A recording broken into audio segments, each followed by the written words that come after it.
അള്ളാഹുവിൻ്റെ കൽപ്പനാ നിർദ്ദേശങ്ങൾ വ്യക്തമായ തെളിവുകളുടെ അടിസ്ഥാനത്തിൽ അഥവാ ഖുർആനിൻ്റെയും സുന്നത്തിൻ്റെയും അടിസ്ഥാനത്തിൽ മനസ്സിലാക്കുക.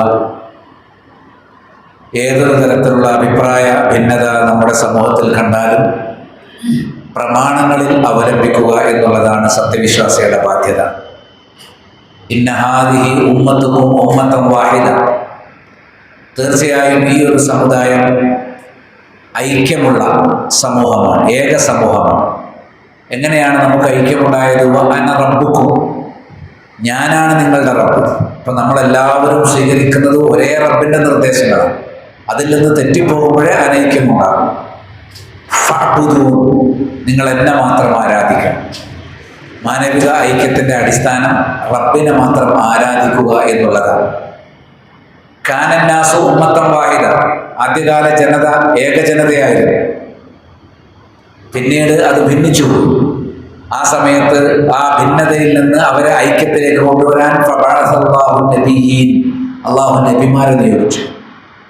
മുബശ്ശിരീന വമുൻദിരീൻ, അവർ സ്വർഗത്തെക്കുറിച്ച് സന്തോഷം അറിയിക്കുന്നവരും നരകത്തെക്കുറിച്ച് താക്കീത് നൽകുന്നവരുമാണ്. വഅൻസല മഅഹുൽ കിതാബ, നബിമാർക്കൊപ്പം അള്ളാഹു കിതാബ് ഇറക്കി കൊടുത്തു. ലിയഹ്കുമ ബൈനന്നാസി ഫീമാ ഇഖ്തലഫൂ ഫീ, ജനങ്ങൾക്കിടയിൽ അഭിപ്രായ വ്യത്യാസമുണ്ടായ വിഷയത്തിൽ തീർപ്പ് കൽപ്പിക്കാൻ വേണ്ടി. അപ്പോൾ ഈ ഉമ്മത്ത് അടിസ്ഥാനപരമായി ഐക്യത്തോടെ നിലനിൽക്കേണ്ടതാണ്. എന്നാൽ റബ്ബിൻ്റെ കൽപ്പന അവഗണിക്കുകയും അവനെ മാത്രം ആരാധിക്കുക എന്നതിൽ നിന്ന് ചിതറുകയും ചെയ്തപ്പോൾ അനൈക്യമുണ്ടായപ്പോൾ ഐക്യത്തിലേക്ക് അവരെ തിരിച്ചു കൊണ്ടുവരാൻ അള്ളാഹു റസൂലുമാരെ അയച്ചു. അനൈക്യത്തിൻ്റെ പാഠങ്ങൾ പഠിപ്പിക്കാൻ ആ റസൂലുമാർക്ക് അള്ളാഹു കിതാബുകൾ അവതരിപ്പിച്ചു. അഭിപ്രായ വ്യത്യാസമുള്ള വിഷയത്തിൽ റസൂലുമാരിലേക്കും കിതാബുകളിലേക്കും മടങ്ങുക എന്നുള്ളതാണ് നമ്മുടെ ബാധ്യത എന്നർത്ഥം. അപ്പം തൗഹീദാണ് ഐക്യത്തിൻ്റെ ആധാരം. രണ്ടാമതായി മുഹമ്മദ് നബി സല്ലല്ലാഹു അലൈഹി വസല്ലമയെ കലവറയില്ലാതെ പിന്തുടരുക, ഇത്തിബാഉ സുന്ന, അതാണ് ഐക്യത്തിൻ്റെ ആധാരം. പാർട്ടികളോ സംഘങ്ങളോ സംഘടനകളോ ശൈഖുമാരോ വ്യക്തികളോ തരീഖത്തുകാരോ ഇതൊന്നും ഐക്യത്തിൻ്റെ അടയാളമായി പഠിപ്പിക്കപ്പെട്ട വിഷയമല്ലെന്ന് മാത്രമല്ല, ഇതാണ് പലപ്പോഴും ജനങ്ങളെ ഭിന്നിപ്പിക്കുന്നത്. ആളുകൾ ഭിന്നിക്കുന്നത് ഏതെങ്കിലും നേതാക്കന്മാരുടെ പേരിൽ, ഇമാമുകളുടെ പേരിലൊക്കെയാണ്, അല്ലെങ്കിൽ പാർട്ടികളുടെ പേരിലാണ്. യഥാർത്ഥത്തിൽ ഒരു മുസ്ലിം ഏത് അഭിപ്രായ വ്യത്യാസമുള്ള വിഷയം വന്നാലും വിശ്വസ്തരായ അറിവുള്ള ആളുകളെ സമീപിച്ചിട്ട് ആ വിഷയത്തിലെ തെളിവുകളെ കുറിച്ച് പഠിക്കേണ്ടതുണ്ട്. ഒരാൾ ഇന്നതാണ് ശരി എന്ന് പറയുന്നു, മറ്റൊരാൾ അതേ വിഷയത്തെക്കുറിച്ച് മറ്റൊന്നാണ് ശരി എന്ന് പറയുമ്പോൾ രണ്ടാളും അവതരിപ്പിക്കുന്ന തെളിവുകൾ എന്ത് എന്ന് നിഷ്കളങ്കമായി പഠിക്കുക. അത് മനസ്സിലാക്കാനുള്ള വകതിരിവും കാഴ്ചപ്പാടും അള്ളാഹുവിൻ്റെ അനുഗ്രഹത്താൽ നമുക്കുണ്ട്.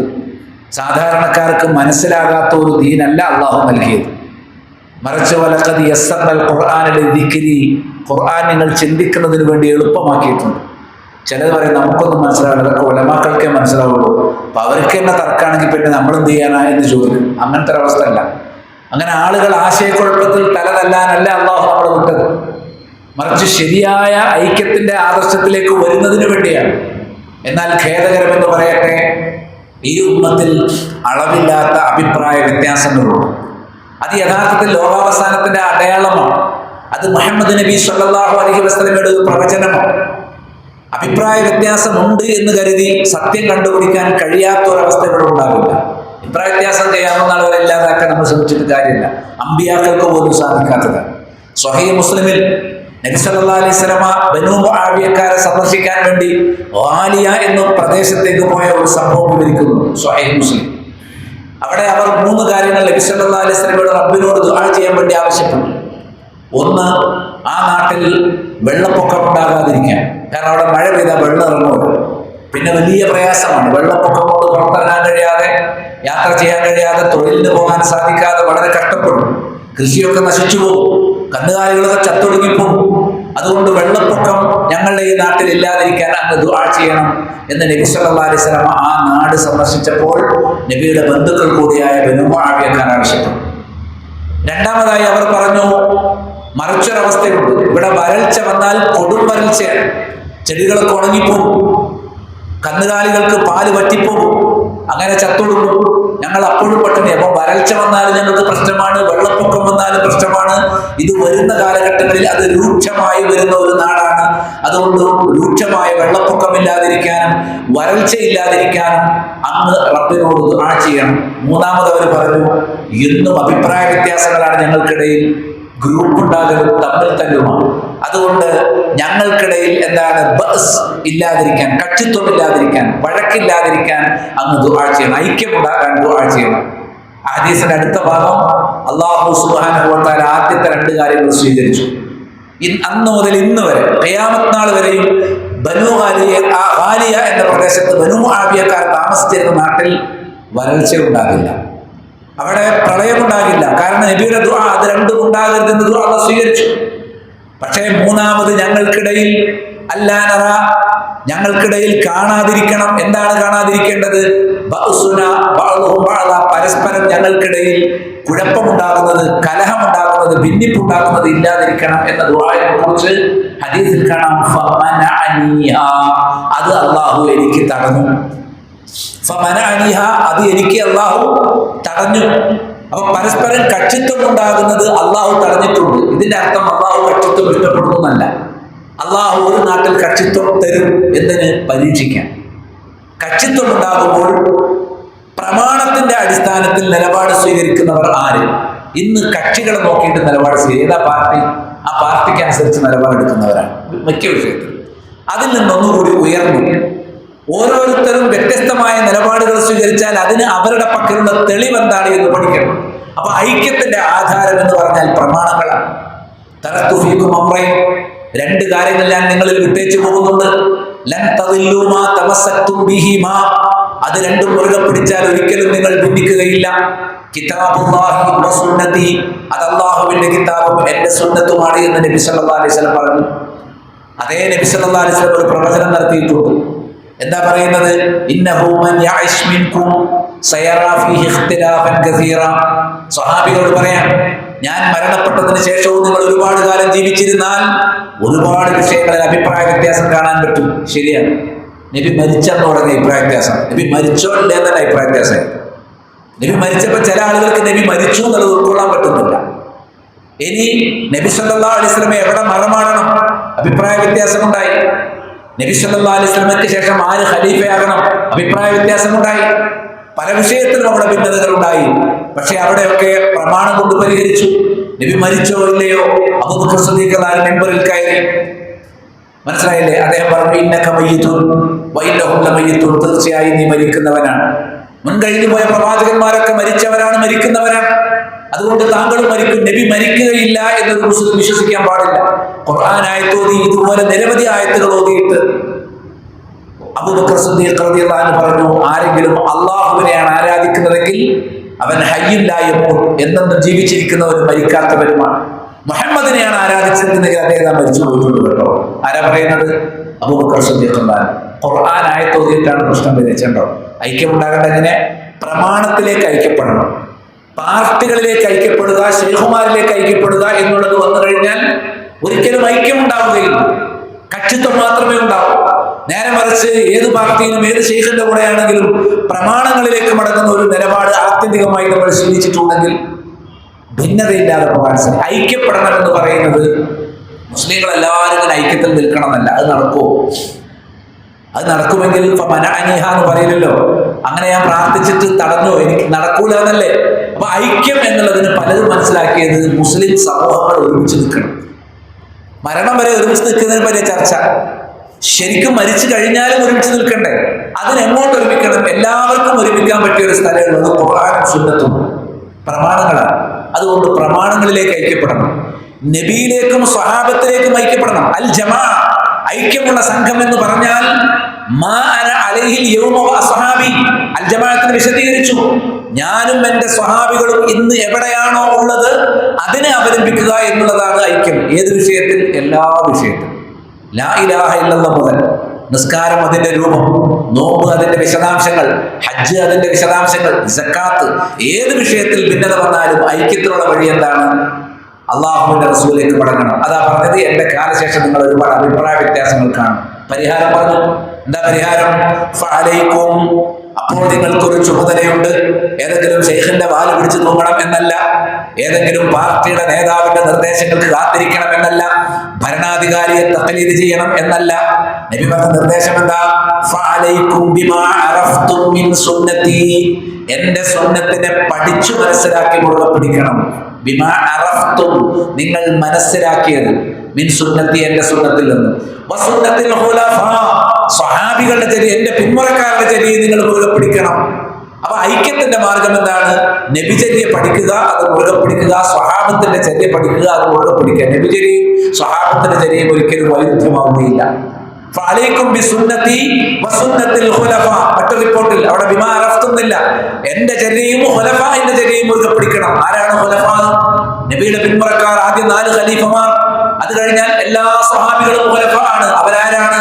അൽ മഹ്ദീൻ റാഷിദീൻ മിൻ ബഅദി, എന്റെ കാലശേഷം സത്യത്തിലൂടെ സഞ്ചരിക്കുന്നവരും സത്യം കാണിച്ചു കൊടുക്കുന്നവരുമാണ്. അവർ സന്മാർഗചാരികളാണ്, സന്മാർഗദർശികളാണ്. എന്താ രണ്ടും തമ്മിലുള്ള വ്യത്യാസം? മഹ്ദി എന്ന് പറഞ്ഞാൽ ഹിദായത്തിലൂടെ സഞ്ചരിക്കുന്നവൻ. ആരാണ്? സ്വഹാബികൾ. സ്വഹാബികളെ കുറിച്ച് മാത്രമേ നബി അങ്ങനെ പറഞ്ഞിട്ടുള്ളൂ. പിന്നീട് വരുന്ന ആരും ഹിദായത്തിൽ തെറ്റിപ്പോകാം. സ്വഹാബികൾ ഒരിക്കലും ലലാലത്തിൽ ഐക്യപ്പെടുകയില്ല. ലാ തജ്തമി ഉമ്മത്തി അലാ ദലാല, എന്റെ ഉമ്മത്ത് ഒരിക്കലും ലലാലത്തിൽ ഒരുമിക്കുകയില്ല എന്ന് നബി സല്ലല്ലാഹു അലൈഹി വസല്ലം പറഞ്ഞിട്ടുണ്ട്. അതേ സമയത്ത് സ്വഹാബത്തിന്റെ മാർഗം മുറുകെ പിടിക്കണം, എന്റെ മാർഗവും മുറുകെ പിടിക്കണം, സ്വഹാബത്തിന്റെ മാർഗവും മുറുകെ പിടിക്കണം. നബിയുടെ മാർഗം മുറുകെ പിടിച്ചാൽ അഹ്ലുസ് സുന്ന, സ്വഹാബത്തിന്റെ മാർഗം മുറുകെ പിടിച്ചാൽ അഹ്ലുൽ ജമാഅ, നബിയുടെയും സ്വഹാബത്തിന്റെയും മാർഗം മുറുകെ പിടിച്ചാൽ അഹ്ലുസ് സുന്നത്തി വൽ ജമാഅ. അപ്പോൾ ഐക്യത്തിന്റെ മാർഗം അഹ്ലുസ് സുന്നത്തി വൽ ജമാഅത്തിൽ ഉൾപ്പെടുക എന്നുള്ളത് മാത്രമാണ്. ഖുർആൻ പറഞ്ഞല്ലോ, നിങ്ങൾ സത്യവാന്മാരുടെ കൂടെയാകണം. ആരാ സത്യവാന്മാർ? അള്ളാഹുവിന്റെ റസൂലും സഹാബത്തുമാണ്. അപ്പൊ അവരുടെ കൂടെയാണ് നമ്മൾ ഏത് വിഷയത്തിലും ഉണ്ടാകേണ്ടത്. അപ്പോൾ അഭിപ്രായ വ്യത്യാസങ്ങൾ വന്നാൽ ഭൂരിപക്ഷം എന്ത് പറയുന്നു എന്നല്ല നോക്കേണ്ടത്, പാരമ്പര്യം എന്താണ് എന്നല്ല നോക്കേണ്ടത്. എന്നാൽ ബഹുജനങ്ങൾ അങ്ങനെയാണ്. എന്നാൽ ഭൂരിപക്ഷത്തെ കുറിച്ച് ഖുർആൻ പറഞ്ഞത് ഭൂരിപക്ഷം ചിന്തിക്കുന്നില്ല എന്നാണ്. ഭൂരിപക്ഷത്തിന്റെ പിന്നാലെ പോയാൽ ചിന്തിക്കാതെ ലോകത്ത് ഭൂരിപക്ഷം ക്രിസ്ത്യാനികളാണ്. അവരുടെ കൂടെ പോയാൽ എങ്ങനെ ഉണ്ടാവും? നമ്മുടെ മുസ്ലിങ്ങളെ കൂടുതൽ ഭൂരിപക്ഷം കുപ്പൂരികളാണ്. അവരുടെ കൂടെ പോയാൽ എങ്ങനെ ഉണ്ടാവും? നമ്മുടെ ദീനും ദുനിയാവും ഒരുപോലെ നഷ്ടപ്പെടും. ഇതാ സംഭവിക്കുക. അപ്പോൾ ഭൂരിപക്ഷം സത്യത്തിന്റെ മാനദണ്ഡമല്ല. ഇനി പാരമ്പര്യം മാനദണ്ഡമാണോ? അല്ല. എന്റെ വാപ്പയും വല്ലിപ്പയും ഇങ്ങനെയാ ചെയ്തത്, അവരൊക്കെ നരകത്തിലാണെങ്കിൽ ഞാൻ നരകത്തിലായിക്കോട്ടെ എന്ന് ഈമാനുള്ള ഒരാൾ പറയാൻ പാടുണ്ടോ? അള്ളാഹു അവതരിപ്പിച്ചതിനെ പിൻപറ്റണം എന്ന് പറയപ്പെട്ടാൽ അവർ പറയും, ബൽ, അള്ളാഹു അവതരിപ്പിച്ച ഖുർആൻ അവിടെ ഇരിക്കട്ടെ, ഒരു വിഷയത്തിൽ ഞങ്ങളുടെ പിതാക്കളെ എങ്ങനെയാണോ ഞങ്ങൾ കണ്ടത് അതാണ് ഞങ്ങൾ പിൻപറ്റുക. ഇതാണ് മക്കയിലെ മുശ്രിക്കുകൾ കഴിച്ചുപോയത്. വാപ്പാരും വെല്ലിപ്പാരും നമ്മൾ ആൾക്കാർ എന്റെ വാപ്പ നരകത്തിലാണോ? ജാറത്തിൽ പോകുന്ന, ഉറുക്കും നൂലുമായി നടക്കുന്ന, ഏലസ് കിട്ടുന്ന, ചാവടിയന്തരം നടത്തുന്ന, ജന്മദിനാഘോഷം കഴിക്കുന്ന എന്റെ വെല്ലിപ്പയും വാപ്പയും ഒക്കെ നരകത്തിലാണെന്ന് നിങ്ങൾ പറയുന്നത്. ഞാനാ നരകത്തിൽ പോയിക്കോളാം. എന്തൊരു വിവരക്കേടാണ്. വാപ്പമാര് തെളിവല്ല. അവരോട് പറയേണ്ട മറുപടി നബി സ്വല്ലല്ലാഹു അലൈഹി വസല്ലം പറഞ്ഞു, അവലൗ കാന ആബാഉഹും ലാ യഖിലൂന ശൈഅൻ വലാ യഹ്തദൂൻ, നിങ്ങളുടെ പിതാക്കന്മാർ അവർ ബുദ്ധിയില്ലാത്തവരും പ്രമാണങ്ങളെ സ്വീകരിക്കാത്തവരുമാണെങ്കിലോ അങ്ങനെ ഉണ്ടായിക്കൂടെ? എല്ലാവരും വാപ്പാരും ബുദ്ധിയുള്ളവരെന്ന് പറയാൻ പറ്റും. ചിലരെ വാപ്പാരൊക്കെ ചിന്തിക്കാതെ പ്രവർത്തിക്കുന്നവരുണ്ടാവില്ലേ? ഇപ്പൊ നമ്മുടെ കേരളം എടുത്താൽ കേരളത്തിലെ ഭൂരിപക്ഷം പുരുഷന്മാരും കള്ളുകൂടിയന്മാരാണ്. ആണോ അല്ലേ? എല്ലാ മുസ്ലിങ്ങളും കണക്കന്നെ. വലിയ മുസ്ലിങ്ങൾ ഭൂരിപക്ഷം ഉണ്ടാവില്ല എന്നേയുള്ളൂ. പക്ഷെ മൊത്തത്തിൽ മനുഷ്യരിൽ ആണുങ്ങളുടെ ഭൂരിപക്ഷം എന്താണ്? കള്ളുകൂടിയന്മാര്. പെണ്ണുങ്ങൾ ഇഷ്ടം പോലെ കള്ളുകുടിക്കുന്നവരാണ്, കള്ളിനേക്കാളും വലുത് ഉപയോഗിക്കുന്നവരാണ്. ഭൂരിപക്ഷം കള്ളുകൂടിയന്മാരാണെന്നുള്ളത് നമുക്ക് കള്ളുകൂടി ഹലാലായി കാണാനുള്ള ന്യായമാണ്. അതിനോടൊരു സോഫ്റ്റ് കോർണർ ഉണ്ടാവുന്ന ന്യായമാണ്? ഒരിക്കലുമല്ല.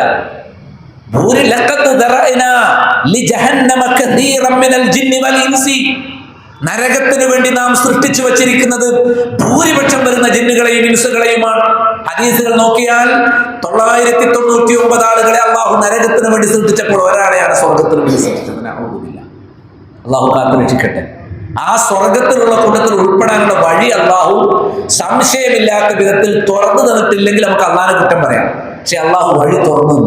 ആ വഴി വിട്ടുപോകുമ്പോഴൊക്കെ റസൂൽമാരെ അയച്ചു. അവസാനത്തെ റസൂൽ വന്നപ്പോൾ ഒരു മാതൃകാ സമൂഹത്തെയും കൂടി ഇവിടെ വെച്ചു. സ്വഹാബത്തിന്റെ മാർഗം, അതാണ് സലഫ്.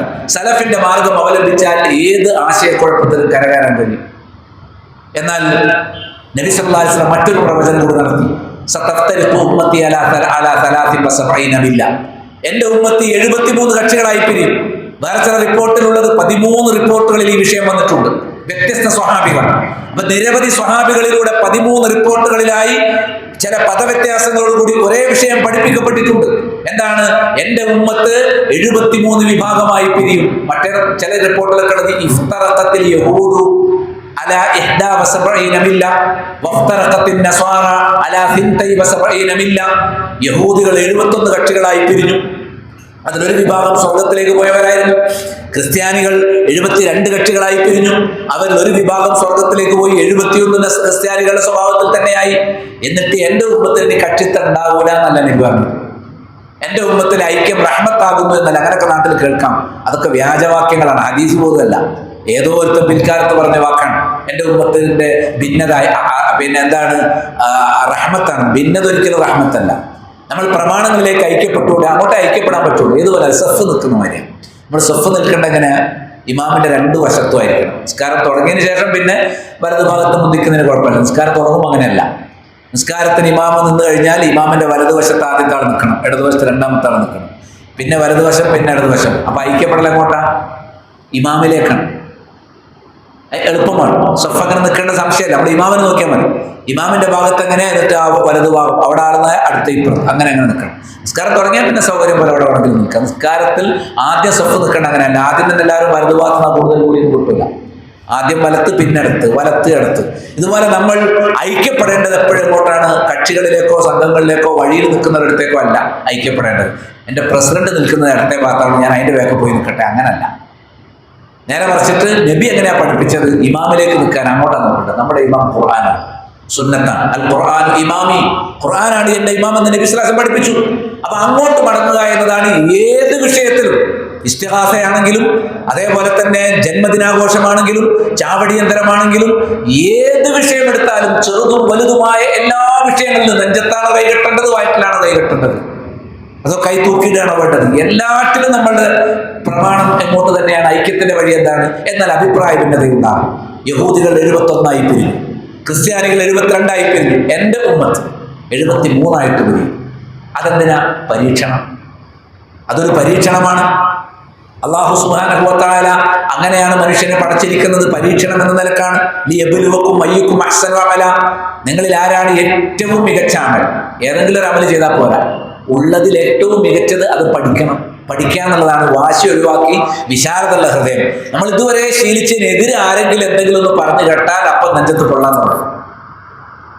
ഇനി ശരിയാണെങ്കിൽ തന്നെ ആൾ പറയാൻ പാടുള്ളൂ. ഈ നാട്ടുകാരൊക്കെ ഇങ്ങനെ വിശ്വസിക്കുന്ന ആൾക്കാരല്ലേ, അപ്പൊ എന്തിനാണ് ഭിന്നിപ്പുണ്ടാക്കാൻ വേണ്ടി അയാൾ വന്ന് ഞാൻ മൗലിയെ പ്രസംഗിക്കാൻ വിളിക്കരുത് കേട്ടോ എന്ന് പറയും. അങ്ങനെ കൊള്ളരുത്. എന്താ കാരണം? നമ്മൾ ആ പറഞ്ഞതിൽ ന്യായം ഉണ്ടോ? ന്യായം ഇല്ലെങ്കിൽ പിന്നെ വിളിക്കണ്ട. ന്യായം ഇല്ലെങ്കിൽ അത് തള്ളിക്കളയാം. അത് നമുക്ക് അറിവുള്ളവരോട് പരിശോധിക്കാവുന്ന വിഷയമേ ഉള്ളൂ. ഏത് വിഷയത്തിലും അങ്ങനെയാണ്. നമ്മെ സംബന്ധിച്ചിടത്തോളം തെളിവ് പരിശോധിക്കണം, എന്നിട്ട് ഏറ്റവും വ്യക്തമായ തെളിവ് നിൽക്കണം. ഇനി 2 വിഷയങ്ങൾക്കും സമാനമായ തെളിവുകൾ ഉണ്ടാകാൻ സാധ്യതയുള്ള ചില വിഷയങ്ങളുണ്ട്. അവിടെ നമുക്ക് വിശാലതയാകാം, പ്രത്യേകിച്ചും കർമ്മശാസ്ത്ര കാര്യങ്ങളിൽ. അഖീദയുടെ വിഷയത്തിൽ ഒരു വിശാലതയില്ല, കണിശമാണ്, കൃത്യമാണ്. അതിൽ തൽക്കാലം നാട്ടുകാരുടെ സൗകര്യത്തിന് വേണ്ടി ഇങ്ങനെയാകാം. അങ്ങനെ ഒരു രീതി കൊണ്ടുവന്നത് യഥാർത്ഥത്തിൽ അബുൽ അഅ്ല മൗദൂദിയുടെ പാർട്ടിയാണ്. അവർ ഖുർആനിലെ ചില ആയത്തുകൾ വരെ ദുർവ്യാഖ്യാനിച്ചിട്ടുണ്ട്. നിങ്ങൾക്കറിയാമോ? മൂസാ റസൂലുള്ളാഹി അലൈഹിസ്സലാം തൗറാത്ത് വാങ്ങാൻ വേണ്ടി പോയി. 40 ദിവസം കഴിഞ്ഞിട്ടാണ് തൗറാത്തുമായി മടങ്ങി വരുന്ന സമയത്ത് അദ്ദേഹം വേദനിപ്പിക്കുന്ന ഒരു കാഴ്ച. ഏതൊരു ആദർശം ആദ്യമായി പഠിപ്പിക്കാനാണോ മൂസാ നബി വന്നത്, മൂസാ നബിയുടെ സ്വന്തം അനുയായികൾ അതിന് ഘടകവിരുദ്ധമായി പ്രവർത്തിക്കുന്നു. അതായത് ഒരു പശുക്കുട്ടി, അരക്കുകൾ കൊണ്ട് പശുക്കുട്ടി ഉണ്ടാക്കി, സ്വർണം ചേർത്ത് അരക്കും സ്വർണവും ഉപയോഗിച്ചൊരു പശുക്കുട്ടി ഉണ്ടാക്കി. കാറ്റ് വരുമ്പോൾ, കിഴക്കൻ കാറ്റ് വരുമ്പോൾ അത് ആ പശുക്കുട്ടിയുടെ വായിലൂടെ കടന്നു പോകുമ്പോൾ ഒരു പ്രത്യേക ശബ്ദം ഉണ്ടാവും. അപ്പൊ ഈ ജീവനില്ലാത്ത ഒരു പ്രത്യേക ദൈവത്തിന്റെ രൂപത്തിലുണ്ടാക്കിയ പശു ആരാധകരായ ഒരു ജനത സ്വന്തം പോകുന്നവരെ മൂസാ നബിയുടെ കൂടെ ആൾക്കാരാണ്, മൂസാ നബിയുടെ സ്വഹാബത്താണ്. മൂസാ നബി തിരിച്ചു വരുമ്പോൾ അവരിൽ കുറച്ച് ആൾക്കാർ എന്ത് ചെയ്യുന്നു? കൂടെ പോകാതിരുന്ന മടിയന്മാരായിരുന്ന മുനാഫിക്കുകളായിരുന്ന കുറച്ച് ആൾക്കാർ അവിടെ സാമിരി എന്ന് പറയുന്ന ഒരു ഷിർക്കൻ പൂജാരി, അയാളാണ് ഈ പണിയൊപ്പിച്ചത്. അയാൾ കുറച്ച് വിളവുകളൊക്കെ അറിയുന്ന ആളാണ്. അയാളാണ് ഈ പശുക്കുട്ടി ഉണ്ടാക്കിയിട്ട് അതിലൊരു ശബ്ദം കേൾക്കേണ്ടത്. മൂസ റബ്ബിനെ തെരഞ്ഞ് സീനാമലയുടെ മുകളിലേക്ക് പോയിരിക്കുകയാണ്, തൂർ പർവ്വതത്തിന്റെ മുകളിലേക്ക് പോയിരിക്കുകയാണ്. സീനാ താഴ്വരയിലെ തൂർ പർവ്വതത്തിന്റെ മുകളിൽ റബ്ബിനെ തെരഞ്ഞ് പോയിരിക്കുകയാണ്. ആര്? മൂസ. റബ്ബിതാണ് നമ്മളെ തെരഞ്ഞ് ഇവിടെ വന്നിരിക്കുന്നത്. മൂസയുടെ വിട്ടുകളാ, നിങ്ങൾ റബ്ബിനെ കാണണമെങ്കിൽ ഈ ശബ്ദം ഉണ്ടാക്കുന്ന പശുക്കുട്ടിയുടെ അടുത്ത് വരൂ. അങ്ങനെ സാമരി ഉണ്ടാക്കിയ പശുക്കുട്ടിയെ ആരാധിച്ചു. ഹാറൂൺ അലൈഹിസ്സലാമിനെ ഇമാമാക്കിയിട്ടാണ് മൂസാ നബി പോയത്. ഹാറൂൺ നബി അവരെ തടഞ്ഞു. ഇത് പാടില്ല, സൃഷ്ടിപൂജ പാടില്ല. അദ്ദേഹത്തെ കൊണ്ട് കഴിയുന്നത് പോലെ തടഞ്ഞു. മനസ്സിലായില്ലേ? പക്ഷെ അവർ കേട്ടില്ല. അവരങ്ങനെ തന്നെ ചെയ്തു. ഹാറൂൺ നബി അവർ മാറ്റി നിർത്തി. മൂസാ നബി തിരിച്ചു വന്ന് ഈ കാഴ്ച കണ്ട് കോപാകുലനായി. ഖുറാനുള്ളത് അങ്ങേയറ്റത്തെ കോപത്തോടെ രോഷത്തോടെയാണ് മൂസാ നബി വന്നത്. എന്നിട്ട് ഹാറൂണിന്റെ താടി പിടിച്ചു. യബ്ന ഉമ്മാന, ദേഷ്യം പിടിച്ചു പറഞ്ഞൊരു വാക്ക്. ഉമ്മാന്റെ മോനെ, സ്വന്തക്കാക്കയാണ്. മൂസാ നബിയുടെ ഇക്കാക്കയാണ്. ഇക്കാന്നല്ല പറഞ്ഞത്, അല്ലെങ്കിൽ യാ ഹാറൂൺ എന്നല്ല പറഞ്ഞത്. ഉമ്മാന്റെ മോനെ എന്ന് വിളിച്ചു. ദേഷ്യം പിടിച്ചിട്ട് ആര്? എവിടെയാണ് നീ ഉണ്ടായിരുന്നത്? അപ്പോൾ അദ്ദേഹം മൂസാ നബിയോട് പറയുന്നുണ്ട്, ഫറഖ്ത ബൈന ബനി ഇസ്രായേൽ, നീ ഇസ്രായേലിയർക്കിടയിൽ ഭിന്നിപ്പുണ്ടാക്കരുത് മൂസ. മറ്റൊരു ആയത്തിൽ ഇതിന്റെ വിശദീകരണമുണ്ട്. എന്ത്? ഖാദു യഖ്തുലൂനനി, അവരെന്നെ കൊല്ലുമാറായി. അവർ കൊല്ലും എന്നൊരവസ്ഥ വന്നപ്പോഴാണ് അദ്ദേഹം അത് വിരോധിക്കാതെ വിട്ടത്. അതുവരെ അദ്ദേഹം അത് വിരോധിച്ചുകൊണ്ടിരുന്നു. ഹാറൂൺ നബിയെ കൊല്ലാൻ പോകുമ്പോഴാണ് എന്ത് ചെയ്തത്? വിട്ടത്. ഇവിടെ ചില ആൾക്കാർ ഈ ആയത്തോതിയിട്ട് ഇവിടുത്തെ മൗദൂദിസ്റ്റുകൾ പറയാറുണ്ട്, കണ്ടോ, തൗഹീദിന്റെ ഒരു വിഷയം പോലും ഭിന്നിപ്പുണ്ടാകുമെന്ന് കണ്ടാൽ പറയരുത്.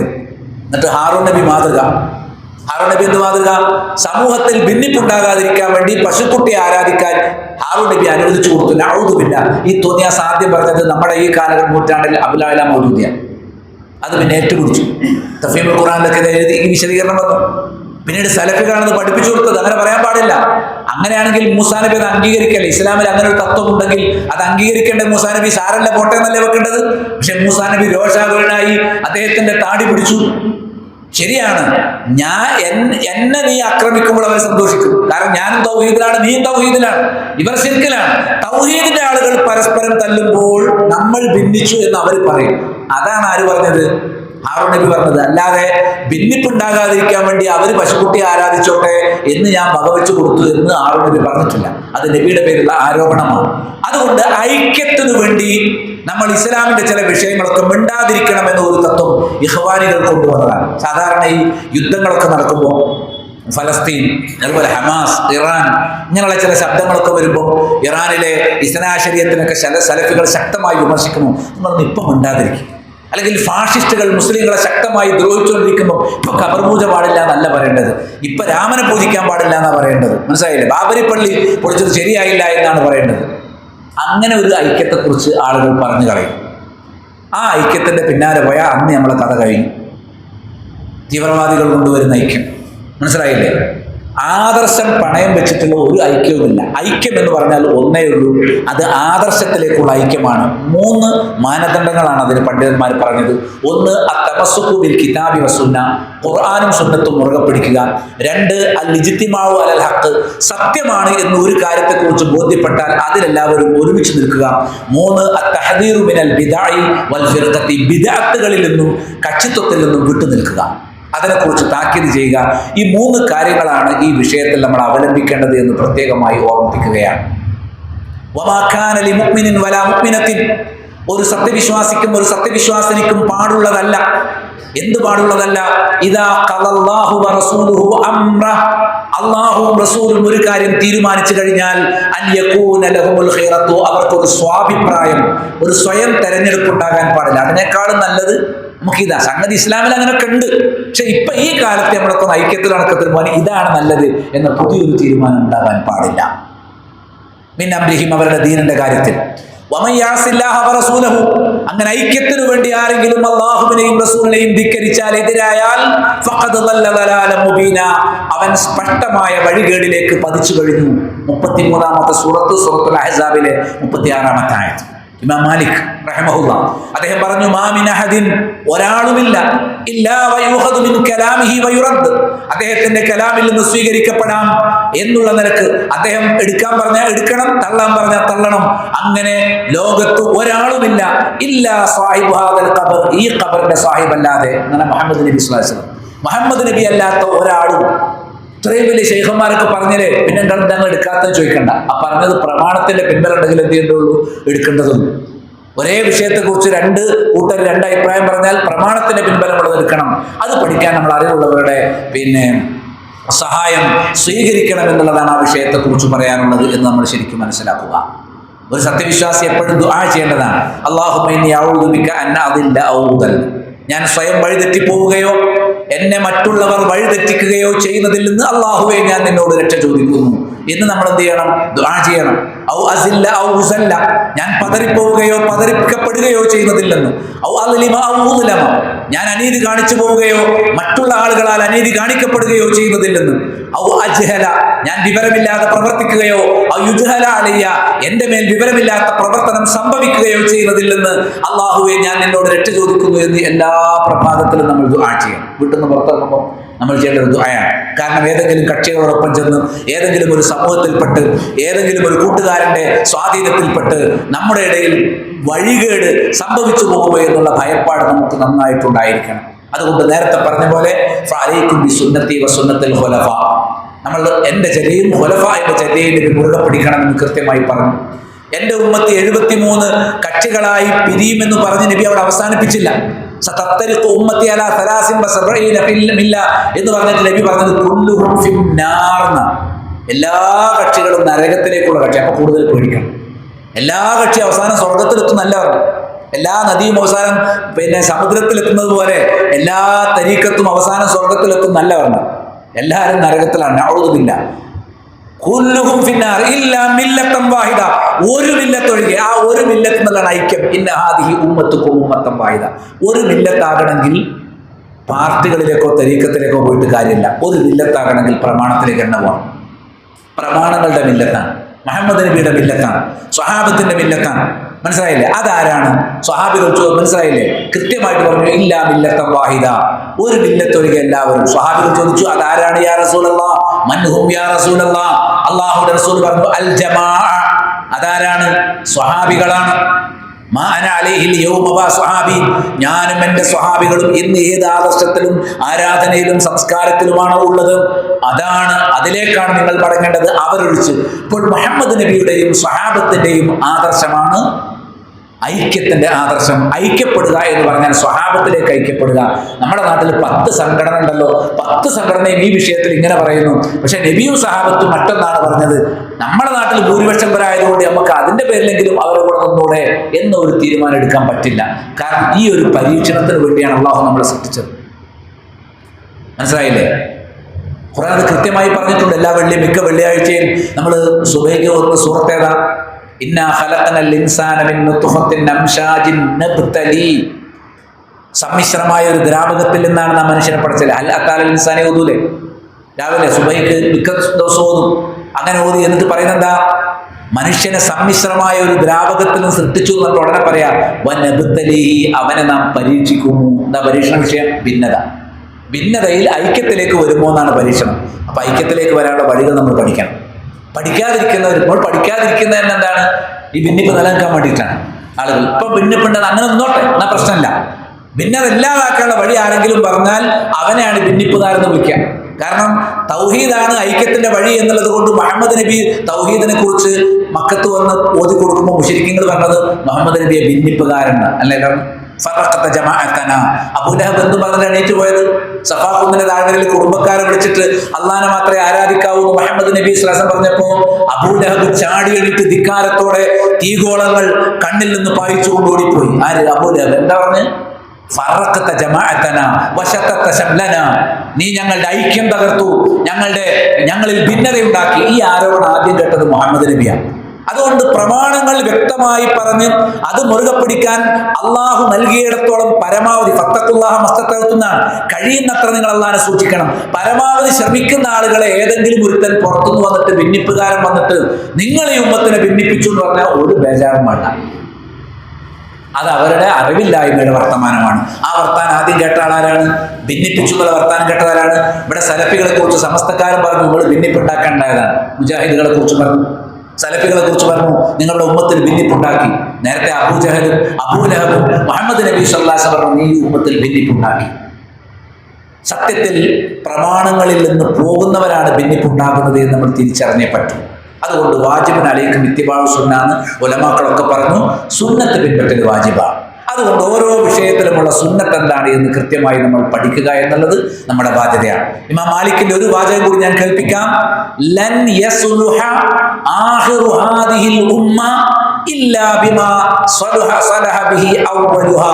ഈ ഉമ്മത്ത് നന്നാവുകയില്ല, ഈ ഉമ്മത്തിലെ അവസാനത്തെ ആളുകൾ ഒരിക്കലും നന്നാവുകയില്ല ആദ്യത്തെ ആളുകൾ എങ്ങനെയാണോ നന്നായത് അതുപോലെ അല്ലാതെ. മുഹമ്മദ് നബിയാണ് ആദ്യത്തെ തലമുറ, സ്വഹാബികളുടെ തലമുറ. അവരെങ്ങനെ നന്നായത്? അവർ മോശക്കാരായിരുന്നല്ലോ. അവർ വിഗ്രഹാരാധകരും കള്ളുടിയന്മാരും വ്യഭിചാരികളും പലിശക്കാരും ഒക്കെ ആയിരുന്നു. അവരാണല്ലോ മുഹമ്മദ് നബി വന്നപ്പോൾ നന്നായത്. അവരെങ്ങനെ നന്നായി?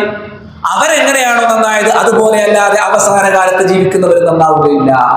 അപ്പൊ നമ്മൾ നാട്ടിലെ ഐക്യത്തിന് വേറെ ചില മാനദണ്ഡം ഉണ്ടാവും. കുറെ ഐക്യവേദികളൊക്കെ ഉണ്ടാവും. അവർക്ക് അവരുടേതായ ചില മാനദണ്ഡം ഉണ്ടാവും. അതിന് ഖുർആന്റെ സുന്നത്തിന് പിൻബലമൊന്നും ഉണ്ടാവില്ല. നമ്മളെല്ലാവരും ഇങ്ങനെ ഒറ്റക്കെട്ടായിട്ട് നിൽക്കുക, മറ്റുള്ളവർ നമ്മളെ പറ്റി ഒരു മോശം വിചാരിക്കേണ്ട. ഓൾറെഡി ഇവിടെ ഭിന്നിച്ചിട്ടാണ്. അങ്ങനെ ഭിന്നിപ്പുണ്ടാകുന്നതും അടുത്ത കാലത്ത് ചർച്ച വന്നതുമായ ഒരു വലിയ വിഷയം മാസപ്പിറ.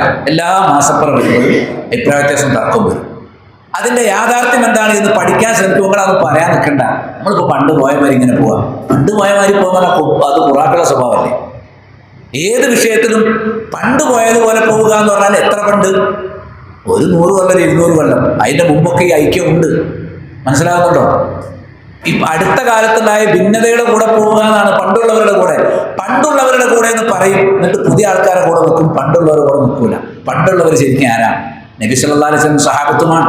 അങ്ങോട്ട് മടങ്ങണം. ഈ വിഷയത്തിൽ എന്താണ് യഥാർത്ഥത്തിൽ ഭിന്നത ഉണ്ടായത്? യഥാർത്ഥത്തിൽ ഈ വിഷയത്തിന്റെ ആധാരങ്ങൾ എന്താണ്?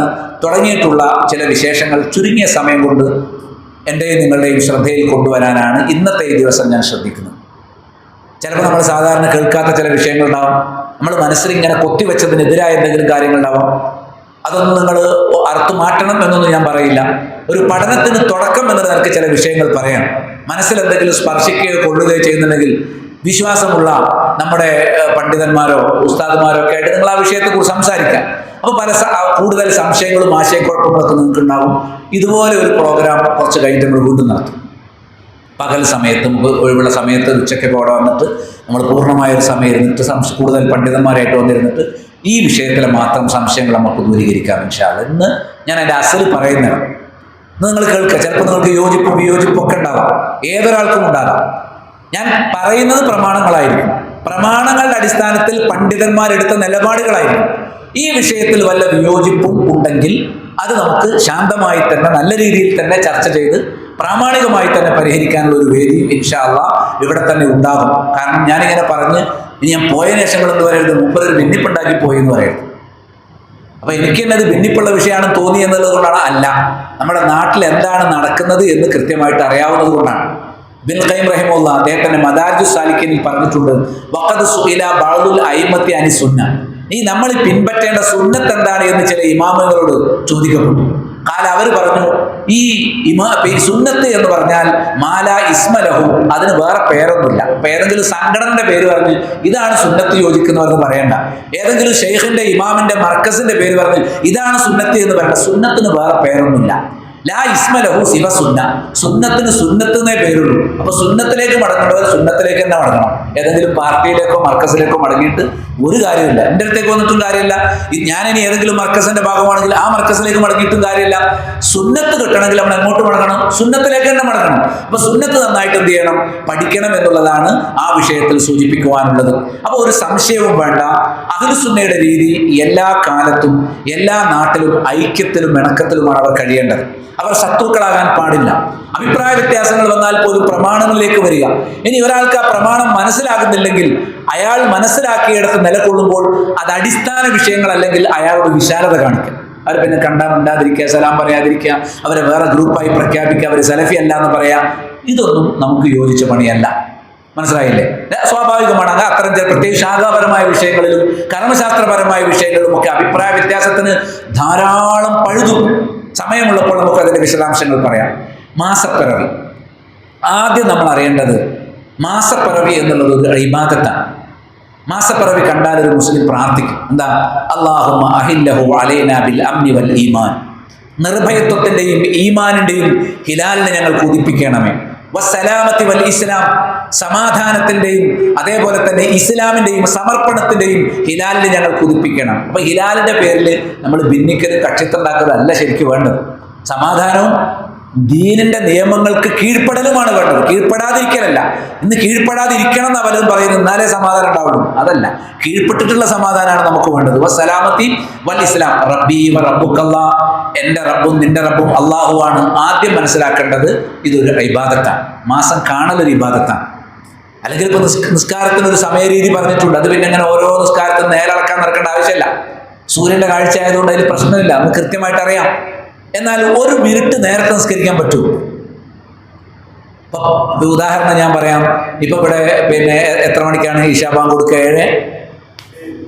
8:07 ഇശാ ബാങ്ക് കൊടുക്കും.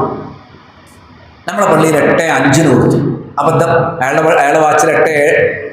എന്നിട്ട് തിരക്കുള്ളത് കൊണ്ട് യാത്രക്കാരായാലും കുറച്ച് ആൾക്കാർ അവിടെ ഇങ്ങനെ കാത്തിരിക്കുന്നു. ബാങ്ക് കൊടുത്ത് നിസ്കരിച്ച് അവർക്ക് അടുത്ത ട്രെയിനിന് പോകണം, അല്ലെങ്കിൽ ബസ്സിന് പോകണം.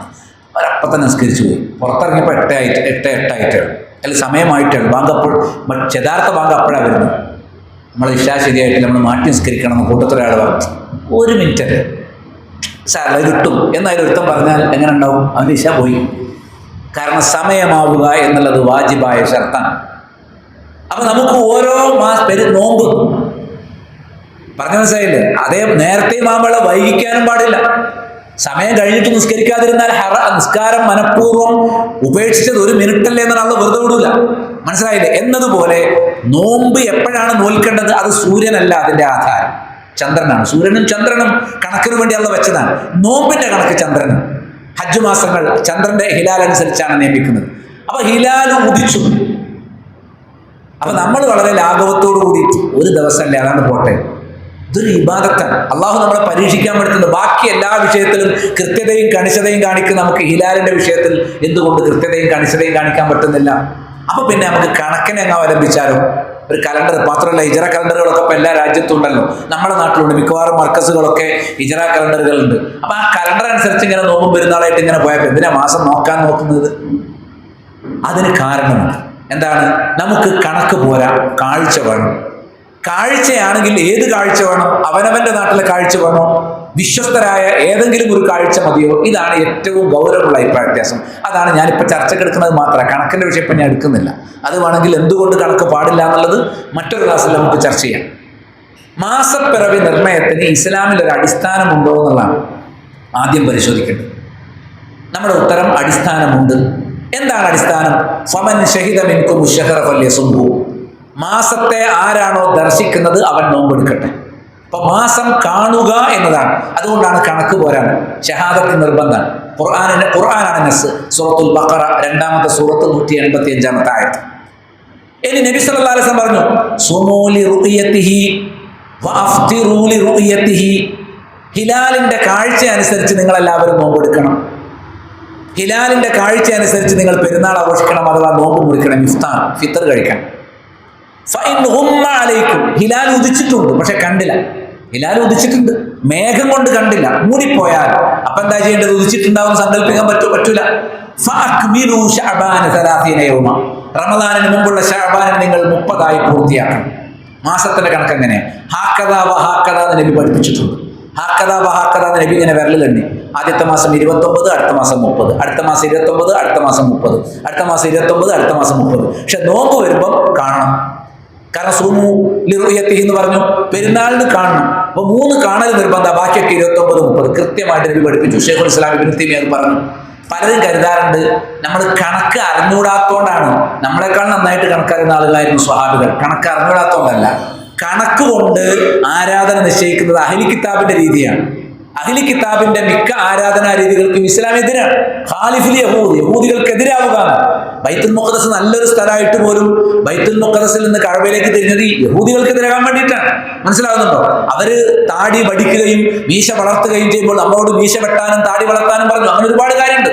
അപ്പൊ യഹൂദികളും ക്രിസ്ത്യാനികളും കണക്കിന്റെ അടിസ്ഥാനത്തിൽ ആരാധനകൾ നിശ്ചയിക്കുമ്പോൾ കണക്ക് പാടില്ല എന്നാണ്. കണക്ക് അറിഞ്ഞു നമ്മൾ ചില ഇന്ന ഉമ്മത്തുൽ ഉമ്മിയത്തുൽ പിന്നെ എന്നൊക്കെയുള്ള ആ ഹദീസ് പറഞ്ഞ ഞങ്ങൾ എഴുതുകയുമില്ല, കണക്ക് കൂട്ടുകയുമില്ല എന്നുള്ളതിന് പലരും അർത്ഥം പറയല് ഞങ്ങൾക്ക് എഴുതാനും അറിഞ്ഞൂടാ, കണക്കൂട്ടാന്ന്. എഴുതാൻ അറിയാത്തവരൊക്കെ ജാഹിലിയ കാലത്തുള്ളവരാണ്. സ്വഹാബികളെ പറ്റി നിങ്ങൾ അങ്ങനെ പറയരുത്. നബിക്ക് ശേഷമുള്ളവർ എഴുത്തും വായന അറിയുന്നവരാണ്. കാരണം അവരുടെ എഴുത്തും വായന ഖുർആൻ തുടങ്ങിയ നിൽക്കരുതാം. പിന്നെ അങ്ങനെ വായന എഴുത്ത് അറിയാത്തവരാവാം. നബി മാത്രമേ അങ്ങനെ നിലനിന്നിട്ടുള്ളൂ. അത് ഉജ്ജത്തിന് വേണ്ടിയിട്ടാണ്. ബാക്കി എല്ലാവരും എഴുത്തും വായന അറിയുന്ന ആൾക്കാർ അറിയാത്തവരൊക്കെ പഠിച്ചു. അതുകൊണ്ട് ഞങ്ങൾ അറിയുന്നവരല്ല എന്നല്ല, ഞങ്ങൾ എഴുതുന്നവരല്ല എന്നാണ്. അറിയാം, പക്ഷേ ദീനിന്റെ ഒരു ഇബാദത്ത് നിശ്ചയിക്കാൻ ഞങ്ങൾ കണക്കിനെ പരിഗണിക്കുന്നില്ല. ലാ നക്തുബു വലാ നഹ്സിബു, അല്ലാതെ ലാ നഅലമുൽ കിതാബത വൽ ഹിസാബ എന്ന ഹദീസില്ല. ഞങ്ങൾക്ക് കണക്ക് അറിഞ്ഞുകൂടാന്ന് ഹദീസില്ല. പക്ഷെ നമ്മുടെ നാട്ടിൽ പലരും പറയുന്നത് എന്താ, സ്വഹാബികൾക്ക് കണക്കറിഞ്ഞു. നമ്മൾ ജാഹിലിയ കാലത്തെ പറ്റി പണ്ടേ കേട്ടിട്ടുണ്ട്. അവർ ഉമ്മീകളായ ജനതയാണ്. അവർ ഉമ്മീകളായതുകൊണ്ട് എന്താണ്, നമ്മൾ സഹാബികളെ പറ്റി വിചാരിച്ചു അവർ ഉമ്മികളാണ്. സ്വഹാബികൾ ഉമ്മിയല്ല, അവരെഴുത്തറിയുന്നവരാണ്, വായന അറിയുന്നവരാണ്, കണക്ക് അറിയുന്നവരാണ്, കണക്ക് കൂട്ടാനെടുത്ത് കണക്ക് കൂട്ടുന്നവരാണ്. പക്ഷെ ഞങ്ങൾ കണക്കടിസ്ഥാനത്തിൽ ഇബാദത്ത് ചെയ്യുന്നവരല്ല. അതാണ് ലാ നഹ്സിബു വലാ നക്തുബു. അപ്പൊ നബി കൃത്യമായി പഠിപ്പിച്ചു, നോമ്പിനും പെരുന്നാളിനും മാസം കാണും. ബാക്കിയുള്ളത് ഹാക്കഥ വാക്കഥ കൊണ്ട് പറഞ്ഞു. ഇത് 29, അത് 30. അതായത് ഈ മാസം 29, അടുത്ത മാസം 30. ക്ലിയർ ആണ് വിഷയം. ഇനി പിൽക്കാലത്തുണ്ടായ ഖിലാഫിൽ എല്ലാ മാസവും കാണണമെന്ന് അഭിപ്രായപ്പെട്ട ഒറ്റപ്പെട്ട പണ്ഡിതന്മാരുണ്ട്. വ്യക്തമായ പ്രമാണങ്ങൾ നമുക്കതിൽ കാണാൻ സാധിക്കുകയില്ല എന്ന് പണ്ഡിതന്മാർ ഫത്വ നൽകിയിട്ടുണ്ട്. അതൊരു ഖിലാഫിയായ മസല. എല്ലാ മാസവും കാണുന്നു എന്നുള്ളത് ഒരു കുറ്റകരമായ സംഗതിയൊന്നുമല്ല. പക്ഷെ ലോകത്തുടനീളം ഒരു മാസത്തിന്റെ ദിശ നടന്നുകൊണ്ടിരിക്കുമ്പോൾ നമ്മുടെ നാട്ടിൽ എല്ലാ മാസവും നോക്കിയിട്ട് കാണാത്തതുകൊണ്ട് നമുക്ക് ആ മാസം 1-2 ദിവസത്തേക്ക് നീട്ടിവെക്കാനൊന്നും പറ്റൂല. മനസ്സിലായില്ലേ? സൗദി അറേബ്യ പിന്നെ റമദാനിന് വെള്ളിയാഴ്ച മാസം കാണാൻ ആഹ്വാനം ചെയ്തു. മനസ്സിലായില്ലേ? നമ്മുടെ നാട്ടിലെ ചില പാർട്ടികൾ വെള്ളിയാഴ്ച കാണാൻ ആഹ്വാനം ചെയ്തു, വേറെ ചില പാർട്ടികൾ ശനിയാഴ്ച കാണാൻ ആഹ്വാനം ചെയ്തു. ഈ ശനിയാഴ്ച കാണാൻ ആഹ്വാനം ചെയ്തവർ കണ്ടിട്ടില്ലെങ്കിൽ അവരെന്ത് ചെയ്യും? അവർ ഞായറാഴ്ചയാണ്. അവർ ശനിയാഴ്ച കാണാൻ ആഹ്വാനം ചെയ്തത് കണ്ടിട്ടില്ലെങ്കിൽ ഞായറാഴ്ച അല്ല, തിങ്കളാഴ്ച അവർ നോമ്പുള്ളൂ. വെള്ളിയാഴ്ച കാണാൻ ആഹ്വാനം ചെയ്തവർ കണ്ടാലോ അവർ ശനിയാഴ്ച നോമ്പുള്ളൂ. അപ്പൊ ശനി, ഞായർ, തിങ്കൾ 3 നോമ്പ്, 3 റമദാൻ ഒന്ന്. ചില സന്ദർഭങ്ങളിലൊക്കെ ഇത് അതിനേക്കാൾ കൂടുതലായിരിക്കും, 3-നേക്കാൾ കൂടുതലായിരിക്കും. 3-നേക്കാൾ കൂടുതൽ എന്ന് പറഞ്ഞാൽ എന്താ ഉദ്ദേശിക്കുന്നത്? ചില സമയത്ത് അത് പിന്നെ കൂടുതൽ ദിവസങ്ങൾ, 5 ദിവസങ്ങൾ വരെ ഇവിടെ ദുൽഹിജ്ജ 1 വന്ന കാലഘട്ടം ഉണ്ടായിട്ടുണ്ട്. 5 ദിവസം ആൻഡമാനിലേക്ക് പോയാൽ പിന്നെ അതിന്റെ അപ്പുറത്തെ ദിവസം. തമാശ പറയല്ല, 5 ദിവസങ്ങൾ വരെ ഒരു മാസത്തിന്റെ 1-ാം തീയതി. ഒരു കൊല്ലം കഴിയുമ്പോൾ ചില ആളുകൾക്ക് കലണ്ടറിൽ 5 ദിവസം കൂടുതലായിട്ട് വരും. ഒരു വർഷം 5 ദിവസം കൂടുതലായിട്ട് വന്നാൽ 2-3 കൊല്ലത്തെ കലണ്ടർ കഴിയുമ്പോഴേക്കും കലണ്ടർ അട്ടിമറിഞ്ഞോ, തലയും വല്ലാത്ത കലണ്ടറായി പോവില്ലേ? ഈ അവസ്ഥ ഉണ്ടാക്കിയത് ഇവിടുത്തെ പുരോഹിതന്മാരാണ്.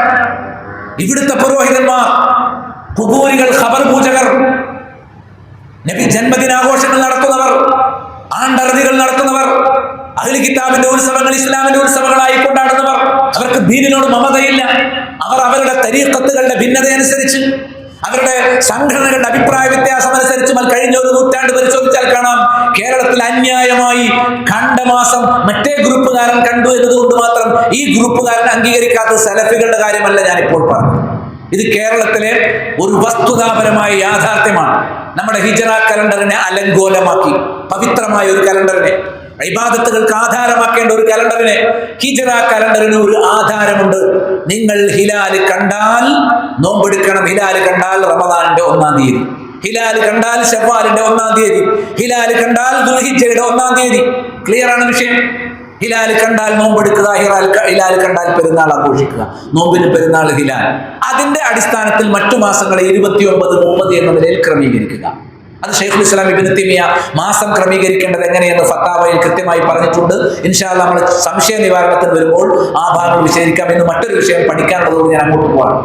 അപ്പൊ ഞാനൊരു ഖുർആനിൽ നിന്നൊരു ആയത്തും സ്വഹീഹുൽ ബുഖാരിയിലും മുസ്ലിമിലും ഉദ്ധരിക്കപ്പെട്ട ഒരു ഹദീസും, ഇതാണ് മാസപ്പിറവി നിർണയത്തിന്റെ ഇസ്ലാമിക അടിസ്ഥാനം. ഇനി ഞാനൊരു ഹദീസ് കൂടി വായിക്കാം.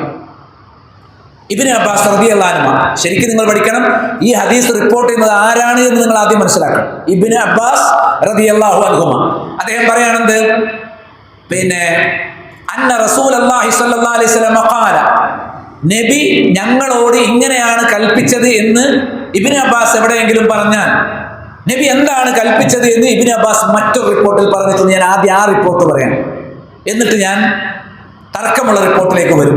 ആദ്യം ഇബ്നു അബ്ബാസിനോട് നബി കൽപ്പിച്ച വിഷയം പറയുന്ന ഒരു ഹദീസുണ്ട്. ആ ഹദീസ് ഞാൻ ആദ്യം പറഞ്ഞുതരാം.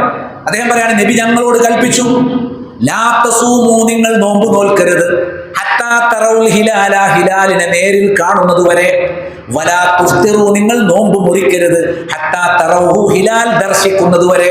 ഇതാണ് നബി കൽപ്പിച്ചത്.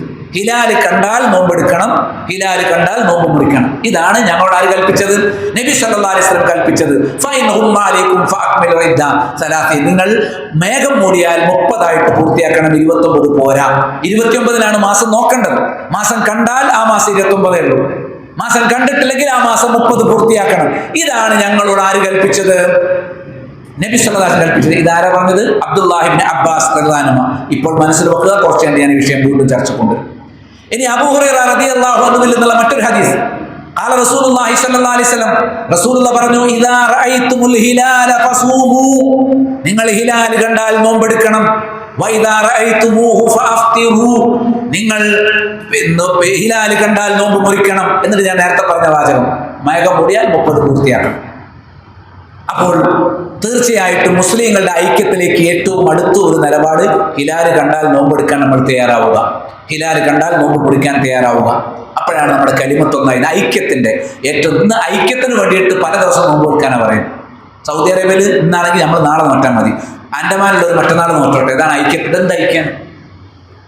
ഇനി ഐക്യം ഹിലാൽ കാണുന്നിടത്തും ഉറപ്പിക്കുന്നിടത്തും മാത്രം മതിയോ? ഹിലാൽ കാണാൻ പോകുന്ന ദിവസത്തിന് ഐക്യം വേണ്ടേ? ഇവിടുത്തെ ഏറ്റവും പ്രമുഖരായ 2 സലഫി ഗ്രൂപ്പുകൾ, ഞാൻ ആരോടും സംഘടനാപരമായി വിരോധം പ്രകടിപ്പിക്കുന്നില്ല, ഈ വിഷയത്തിൽ അഭിപ്രായ വ്യത്യാസം രേഖപ്പെടുത്താൻ. അതിൽ കഴിഞ്ഞ റമദാനിന് വെള്ളിയാഴ്ചയാണ് ഒരു സലഫി ഗ്രൂപ്പ് നോമ്പ് നോക്കാൻ പോയത്. നോമ്പ് ഹിലാൽ കാണാൻ കൽപ്പിച്ചത്. രണ്ടാമത്തെ ടീം ശനിയാഴ്ചയാണ്. പെരുന്നാളും അങ്ങനെ തന്നെ. ഒരു ടീം ഹിലാൽ കാണണമെന്ന് അനുയായികളോട് പറഞ്ഞതിന്റെ പിറ്റേ ദിവസം കാണാനാണ്.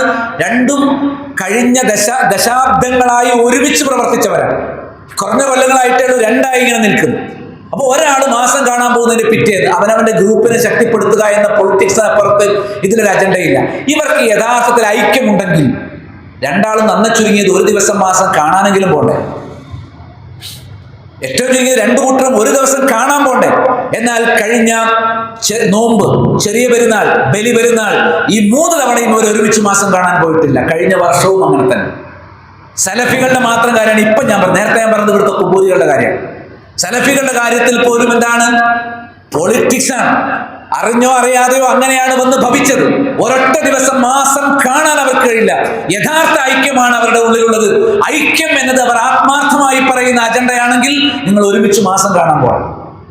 അപ്പോഴല്ലേ ഐക്യമുള്ളൂ. ഇന്ന് കണ്ടു, ആദ്യം പോയ ആൾ കാണുകയും രണ്ടാമത്തെ ദിവസം കാണാൻ പോയാൽ കാണാതിരിക്കുകയും ചെയ്യാൻ. നേരത്തെ ഞാൻ പറഞ്ഞ മൂന്ന് റമദാൻ ഒന്ന് വരും, 3 ശവ്വാൽ ഒന്ന് വരും. അപ്പോൾ ഒരു ഐക്യമാണ് ഉണ്ടാക്കിയതല്ല. ഇനി ഇരിക്കട്ടെ. ഇനി സന്ദർഭവശാൽ നമ്മുടെ നാട്ടിൽ സംഭവിക്കുന്നത് ദീനിനേക്കാൾ അപ്പുറം, പേരിന് വേണ്ടി ദീനിൽ ഇങ്ങനെ ഒന്നുള്ളത് കൊണ്ട് ഇങ്ങനെ നാളെയാണ് മാസം കാണാൻ സാധ്യത ഉള്ളത് എന്നൊക്കെ ഖുതുബയിലൊക്കെ പറഞ്ഞു വെക്കുമെങ്കിലും ഇവിടുത്തെ ഖബർ പൂജകരായ, മയ്യത്ത് പൂജകരായ ആളുകൾ എന്നാണോ മാസം ഉറപ്പിക്കുന്നത് അന്നേ ഇവരൊക്കെ ഉറപ്പിക്കാറുള്ളൂ എന്നുള്ള ഒരു പതിത്വം. ഈ പതിത്വം നമുക്കുള്ളതല്ല. ദുല്ലത്ത് അലൈഹിമുൽ മസ്കന, പതിത്വം അവരുടെ മേൽ വിധിക്കപ്പെട്ടു എന്നത് യഹൂദിയെ കുറിച്ച് അള്ളാഹു പറഞ്ഞിട്ടുള്ള കാര്യമാണ്.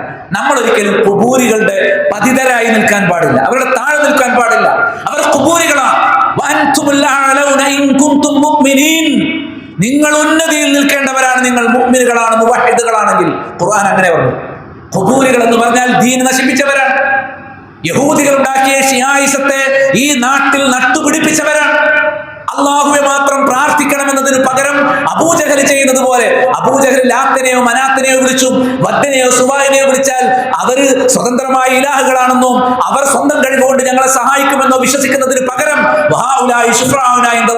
അവർ അള്ളാഹുവിന്റെ അരികിൽ ശഫാഅത്ത് ചെയ്ത് ഞങ്ങൾക്ക് കാര്യങ്ങൾ നേടിത്തരും എന്നാണ് അബൂജഹൽ വിശ്വസിച്ചത്. അബൂജഹലിനോട് റബ്ബ് എന്താ നാളെ പറയാനറിയോ?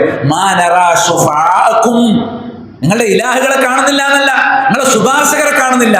അപ്പം അബൂജഹലും ടീമും അവരുടെ ആരാധ്യന്മാരെ കുറിച്ച് ഇലാഹുകൾ എന്ന് പറഞ്ഞപ്പോൾ സമസ്തക്കാര് അവരുടെ ആരാധ്യന്മാരെ കുറിച്ച് ശുഫാ എന്ന് പറഞ്ഞു. അബൂജഹലിന്റെ ആലിഹത്ത് ശുഫാ ആണെന്ന് ഖുർആൻ പറഞ്ഞു.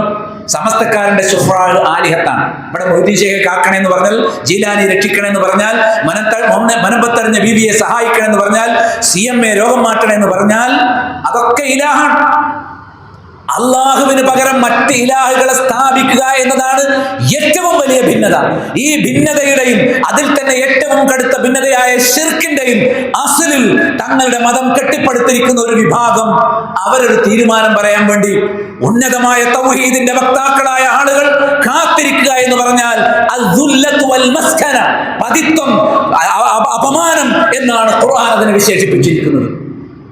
ശിർക്കിന്റെ ആളുകളുടെ മുന്നിൽ തല താഴ്ത്താൻ പാടില്ല. യഹൂദികൾ നടന്നു പോകുമ്പോൾ നിങ്ങൾ നെഞ്ചും വിരിച്ച് നടക്കണം എന്നാണ് നബി പറഞ്ഞത്. അവർക്ക് വേണ്ടി ഒതുങ്ങിക്കൊടുക്കാൻ പാടില്ല. ഇസ്ലാമിനെ അത്രമാത്രം അപമാനിച്ച ദുഷ്ട ഫാഷിസ്റ്റുകളായതുകൊണ്ടാണ് ആ ആക്രമികളായ യഹൂദികളെ കുറിച്ചും മുസ്ലിങ്ങളെ നിഷ്കരണം കൊന്നൊടുക്കുകയും കൊന്നൊടുക്കുന്നവർക്ക് ആയുധം നൽകുകയും ചെയ്യുന്ന ഈ ഒരവസ്ഥയിൽ സയനിസ്റ്റുകളും അവരെ പടുത്തുയർത്തിയ യഹൂദികളും ഈ രാജ്യത്ത് നടക്കുമ്പോൾ ഖിയാമത്ത് നാൾ വരെയും ഇസ്ലാമിനോട് യഹൂദികളുടെ രീതി അതാണ്. അതുകൊണ്ട് ഈമാനിന്റെയും ആദർശത്തിന്റെയും കാര്യത്തിൽ വ്യക്തിത്വം വേണം. അല്ലാതെ അലി അബൂബക്കർ സിദ്ദീഖ് റളിയല്ലാഹു അൻഹു കാഫിറാണ്, ഉമർ റളിയല്ലാഹു അൻഹു കാഫിറാണ്, മുഹമ്മദ് നബി വഞ്ചന കാണിച്ചിട്ടുണ്ട്, 17,000 ആയത്തുള്ള ഖുർആനിൽ വെറും 6,000 ആയത്ത് മാത്രമേ നബി നമുക്ക് തന്നിട്ടുള്ളൂ, അഹ്ലു ബൈത്താണ് ലോകം ഭരിക്കേണ്ടത് എന്നൊക്കെയുള്ള ആയത്തുകൾ മുഹമ്മദ് നബി മറച്ചു വെച്ചു, നബിയുടെ പേരിൽ കളവ്, സ്വഹാബികൾ കാഫിറാണെന്ന വാദം പറയുന്ന ഇസ്നാശരി ഷിയകൾ, ഖുമൈനിസ്റ്റുകൾ, ഇറാനികൾ, അവർ ഏതെങ്കിലും യഹൂദികളുമായി പോരാട്ടം നടത്തി ചത്തൊടുങ്ങുമ്പോൾ ആ ഇറാനിന് വേണ്ടി വാദിക്കാൻ ഈമാനുള്ള ഒരു മുഅ്മിനിന് പാടുള്ളതല്ല. രണ്ട് ശത്രുക്കൾ തമ്മിൽ പോരാടുന്നു എന്നേ ഉള്ളൂ. അത് യഹൂദിയോട് മമതയുള്ളത് കൊണ്ടല്ല. നമുക്ക് ഏറ്റവും കൂടുതൽ വെറുപ്പ് യഹൂദിയോടാണ്. യഹൂദിയോട് വെറുപ്പുള്ളത് കൊണ്ടാണ് യഹൂദിയായ അബ്ദുല്ലാഹ് ഇബ്നു സബ രൂപം കൊടുത്ത ഷിയാക്കൾ അവരുടെ പോരാട്ടത്തോട് നമുക്ക് വെറുപ്പുണ്ടാകുന്നത്. മനസ്സിലാവുന്നുണ്ടോ നിങ്ങൾക്ക്? ഇതിന്റെയൊക്കെ രണ്ടിന്റെയും നാശം അനുഭവിക്കുന്ന സാധാ മുസ്ലിങ്ങളാണ്. അഹ്ലു സുന്നയെയും തൗഹീദിന്റെ ആളുകളെയും കൊന്നൊടുക്കലാണ് ഇറാനിന്റെ അജണ്ട. അത് തന്നെയാണ് യഹൂദിയുടെയും അജണ്ട. അല്ലാഹുമ്മ ഇന്നാ നജഅലുക ഫീ നുഹൂരിഹിം വനഊദു ബിക മിൻ ശുറൂരിഹിം. അവരുടെ നെഞ്ചകങ്ങളെ അല്ലാഹുവിന്റെ ചുവടേക്ക് ഇട്ടുകൊടുക്കുക എന്നതാണ് നമ്മുടെ ബാധ്യത. നബി സല്ലല്ലാഹു അലൈഹി വസല്ലം അങ്ങനെയാണ് ചെയ്തത്. ഷിയായിസം എന്താണോ അതിന്റെ തനിപ്പകർപ്പാണ് നമ്മുടെ നാട്ടിലെ ഖബർ പൂജകർ, ജാറ മഖാമുകളുമായി നടക്കുന്നവർ. അവരുടെ മാസപ്പറക്ക് വേണ്ടി കാത്തിരിക്കാൻ ഒരിക്കലും പാടില്ല. തൗഹീദുള്ളവർക്ക് അഭിപ്രായ വ്യത്യാസം ഉണ്ടാകാൻ പറ്റ രണ്ടാമത്തെ വിഷയം. ഒന്നാമത്തെ വിഷയം ഖുബൂരികളെ നമ്മൾ അവലംബിക്കാൻ പാടില്ല എന്നുള്ളതാണ്. ഖുബൂരികളെ നമ്മൾ പരിഗണിക്കാൻ പാടില്ല എന്നുള്ളത് അടിസ്ഥാന വിഷയമാണ്. ഇതാണ് നമ്മൾ മനസ്സിലാക്കേണ്ടത്. ബിസ്മില്ലാഹ്. ഇൻഷാല്ലാഹ് ഒരു 10 മിനിറ്റ് കുറച്ച് മുന്നോട്ട് സംസാരിക്കുക, കഴിഞ്ഞിട്ട് നമസ്കരിക്കാം കേട്ടോ. 10 മിനിറ്റ് ഇൻഷാല്ലാഹ്. ഞാൻ വളരെ വേഗത്തിൽ പറയാം. ഇപ്പം നമ്മൾ പറഞ്ഞിരുന്നത് ലോകത്തൊട്ടാകെ ഒരു മാസപ്പിറവി ദർശനം മതിയാകുമോ? നമ്മെ സംബന്ധിച്ചിടത്തോളം എന്തുകൊണ്ടാണ് ഓരോ നാട്ടിലും ഓരോ മാസപ്പിറവി ദർശനം ഉണ്ടായത് എന്നറിയാമോ? എവിടെയെങ്കിലും മുസ്ലിങ്ങൾ മാസം കണ്ടാൽ അത് വിശ്വസ്തമായി അറിയാൻ മാർഗമില്ലാത്തത് കൊണ്ട് മാത്രമാണ്. ഞാൻ നേരത്തെ വായിച്ച പ്രമാണങ്ങളിലൊന്നും നിങ്ങളുടെ നാട്ടിൽ മാസം കാണുക എന്നൊരു പ്രയോഗമില്ല. അവനവന്റെ നാട്ടിലെ മാസം അനുസരിച്ചേ നോമ്പെടുക്കാവൂ, പെരുന്നാൾ കഴിക്കാവൂ എന്ന് ആരെങ്കിലും പറഞ്ഞാൽ അവർ തെളിവ് ഹാജരാക്കണം. അതിന് ഉപോത്ബലകമായ ഒരു ഹദീസ് പോലുമില്ല. മാസം കണ്ടാൽ നോമ്പെടുക്കണം. മുസ്ലിങ്ങളെ ലോകത്ത് ഇന്നഹാദി ഉമ്മത്തുക്കും ഉമ്മത്തം വായുദാന, കേരളത്തിലെ ഉമ്മത്തല്ല, ലോക മുസ്ലിങ്ങളാണ്. ഒരുമിച്ചാണ് നമ്മൾ ഹജ്ജ് ചെയ്യുന്നത്. ഒരുമിച്ച് ഒരേ ലോക മുസ്ലിങ്ങൾ ഒരുമിച്ചാണ് റമദാനിൽ നോമ്പെടുക്കേണ്ടത്. മനസ്സിലായില്ലേ? അപ്പൊ ലോക മുസ്ലിങ്ങൾ ഒരുമിച്ചാണ്, ഒരേ രീതിയാണ് എല്ലാറ്റിലും അവലംബിക്കുന്നത്. അപ്പൊ ചോദിക്കും, ലോക മുസ്ലിങ്ങൾ ഒരുമിച്ച് ദുഹ നിസ്കരിക്കും? അത് യുക്തിവാദമാണ്. കാരണം ദുഹറിൻ്റെ ഒരു സൂര്യചലനാണ്. അത് എല്ലാ നാട്ടിലും ഒരുപോലെയല്ല വരുന്നത്. പക്ഷേ ദിവസ നിർണയം എല്ലാ നാട്ടിലും ഒരുപോലെ വരും. നമ്മൾ ദിവസമല്ലേ നിർണ്ണയിക്കേണ്ടത് റമദാൻ 1 എന്താണെന്നുള്ളത്. അത് എല്ലായിടത്തും. അപ്പൊ റമദാൻ 1 സൗദി അറേബ്യയിൽ പിന്നെ ശനിയാഴ്ചയാണെങ്കിൽ ലോകത്തെല്ലായിടത്തും റമദാൻ 1 ശനിയാഴ്ച തന്നെയാണ്. ഇനി റമദാൻ 1 ശനിയാഴ്ചയാണ് എന്ന വിവരം ഒരു നാട്ടിൽ അറിഞ്ഞില്ലെങ്കിൽ അത് ഇളവാണ്. ഒരു നാട്ടിൽ അറിഞ്ഞിട്ടില്ലെങ്കിൽ നമ്മൾ അറിഞ്ഞില്ല, നമ്മൾ പിറ്റേന്നാണ് അറിഞ്ഞത് അല്ലെങ്കിൽ കണ്ടത്, അപ്പൊ നമുക്ക് അന്ന് എടുക്കാം എന്നുള്ളത് സ്വാഭാവികമായിട്ടും എന്താണ്? അത് ഇളവാണ്, റുഖ്സയാണ്, അടിസ്ഥാനമല്ല. അടിസ്ഥാനം കണ്ടാൽ ആര് കണ്ടാലും, ലോകത്ത് ആര് കണ്ടാലും വിശ്വസ്തമായി അത് അറിഞ്ഞാൽ അത് സ്വീകരിക്കാൻ ലോകത്തിന് മുഴുവൻ ബാധ്യതയുണ്ട്. ഇതിപ്പോ ഒരു 10 ആൾ വന്നിട്ട് എവിടെന്നെങ്കിലും പിന്നെ 4 ആളുള്ള ഈദ്ഗാഹ് നടത്താൻ വേണ്ടി പുതിയതായി കണ്ടുപിടിച്ച സംഗതിയല്ല. ഇതും ഹിജറ 4-ാം നൂറ്റാണ്ട് മുതൽക്ക് ഇങ്ങോട്ട് നമുക്കിത് കൃത്യമായി രേഖപ്പെടുത്തുകയാണ്. അതിനൊപ്പം ഇതിൽ തർക്കം തന്നെയല്ല. അവർക്കറിയാം മാസം കണ്ടാൽ നോമ്പെടുക്കണം. അപ്പൊ നീ എവിടുത്തെ മാസം കണ്ടു എന്ന് പരിശോധിക്കേണ്ട ഒരു വിഷയമില്ല.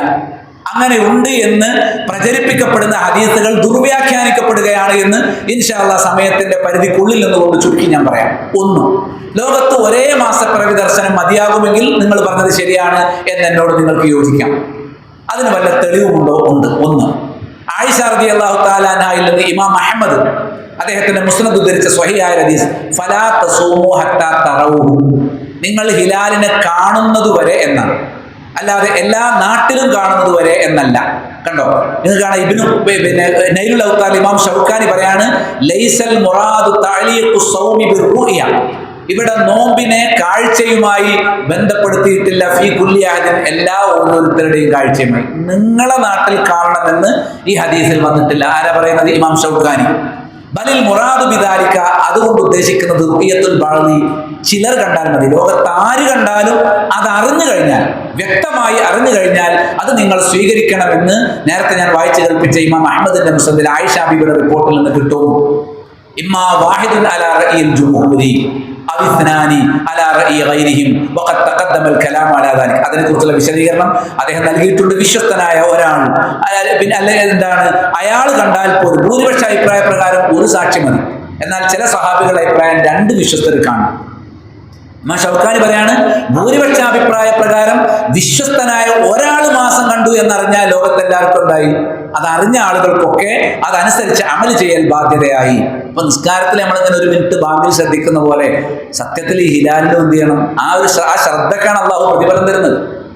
അല്ല, അള്ളാഹുവിനെ സംബന്ധിച്ച് നമ്മൾ നോമ്പിനെടുത്തില്ലെങ്കിൽ എന്താ കുഴപ്പം? അള്ളാഹുക്ക് നീ കുറവ് വരാൻ പോകുന്നുണ്ടോ?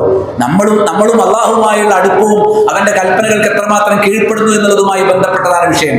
അത് അദ്ദേഹം നേരത്തെ വിശദാംശം പറഞ്ഞത് ഞാൻ പറയാം. വഖദ് തമസ്സക ബിതഅലീഖി സൗമി ബിറുഇയതി മൻ ദഹബ ഇലാ ഇൽസാമി അഹ്ലിൽ ബലദി ബിറുഇയതി അഹ്ലി ബലദിൻ ഗൈരിഹാ.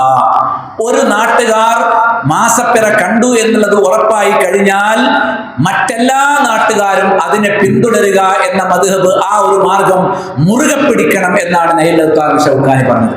അദ്ദേഹം ആധുനികനാണ്, പക്ഷെ അദ്ദേഹം സ്വന്തം അഭിപ്രായ പ്രകാരം പറഞ്ഞല്ല.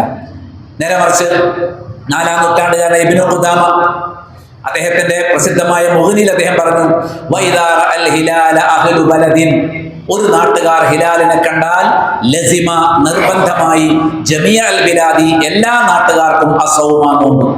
ഒരു നാട്ടുകാരൻ ഹിലാൽ കണ്ടു കഴിഞ്ഞാൽ, നമ്മളെല്ലാവരും മുസ്ലിങ്ങളല്ലേ, നമ്മുടെ നാട്ടിലെ മുസ്ലിം എന്ന് പറഞ്ഞാൽ വിഭജിക്കരുത്. മുസ്ലിങ്ങളിൽ നിന്ന്, മുവഹിദുകളിൽ നിന്ന് നോമ്പ് കണ്ടതായി വ്യക്തമായി കഴിഞ്ഞാൽ എല്ലാ നാട്ടുകാർക്കും അത് ബാധകമായി. ഇത് ബാധകമായി എന്നത് ഇബ്നു ഖുദാമയുടെ സ്വന്തം അഭിപ്രായമല്ല. വഹാദാ ഖൗലുൽ ലൈസ്, താബിഈങ്ങൾ ദീൻ പഠിച്ചാലാണ് ലൈസ്. ഇത് ലൈസിന്റെ ഖൗലാണ്. വബഅദു അസ്ഹാബി ഷാഫിഈ മദ്ഹബിലെ ഒരു വിഭാഗം പണ്ഡിതന്മാരുടെ അഭിപ്രായം ഇതാകുന്നു ഇബ്നു ഖുദാമ രേഖപ്പെടുത്തി. മനസ്സിലായില്ലേ? എന്ന് ഹിജറ 300-കളിൽ വഫാത്തായ ഇബ്നു ഖുദാമ എത്ര നൂറ്റാണ്ടുകൾക്ക് മുമ്പ്. അപ്പൊ ഈ നൂറ്റാണ്ടിൽ നമ്മൾ പുതിയതായിട്ട് കണ്ടുപിടിച്ച ഒരു സംഗതി അല്ല ഇത് എന്നാണ്. ഇതാണ് അടിസ്ഥാനം, ബേസ് ഇതാണ്. ഇനി ഷെയ്ഖ് മൻസൂർ ബഹൂത്തി, അദ്ദേഹം ആരാണെന്ന് അറിയാമോ? സാദുൽ മുഖ്നി എന്ന ഇബ്നു ഖുദാമയുടെ തന്നെ ഹംബലി മദ്ഹബിൽ അറിയപ്പെട്ട ഫിഖ് ഗ്രന്ഥമാണ് സാദുൽ മുഖ്നി. അതിന് ശറഹ് എഴുതിയിട്ടുള്ള പിന്നെ ഷെയ്ഖ് മൻസൂർ ബഹൂത്തി, അദ്ദേഹത്തിന്റെ ബുക്കിന്റെ പേര് റൗദുൽ മുറബ്ബ എന്നാണ്.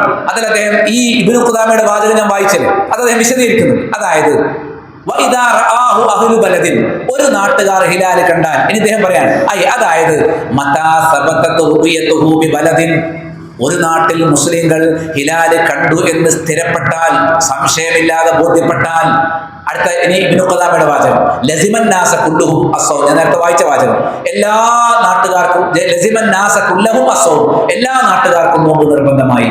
അദ്ദേഹം പറയാ വെറുതെ നിർബന്ധമായതല്ല. ഇബ്നു ഖുദാമ അത് പറയാനുള്ള കാരണം ലിഖൗലിഹി സല്ലല്ലാഹു അലൈഹി വസല്ലം സൂമു ലിറുയതിഹി വഅഫ്തിറു ലിറുയതിഹി, ഹിലാൽ കണ്ടാൽ നോമ്പെടുക്കണമെന്ന് നബി പറഞ്ഞതുകൊണ്ടാണ് അത് ബാധകമായത്. അതുകൊണ്ടാണ് മുഗ്നി ഇങ്ങനെ പറഞ്ഞത്.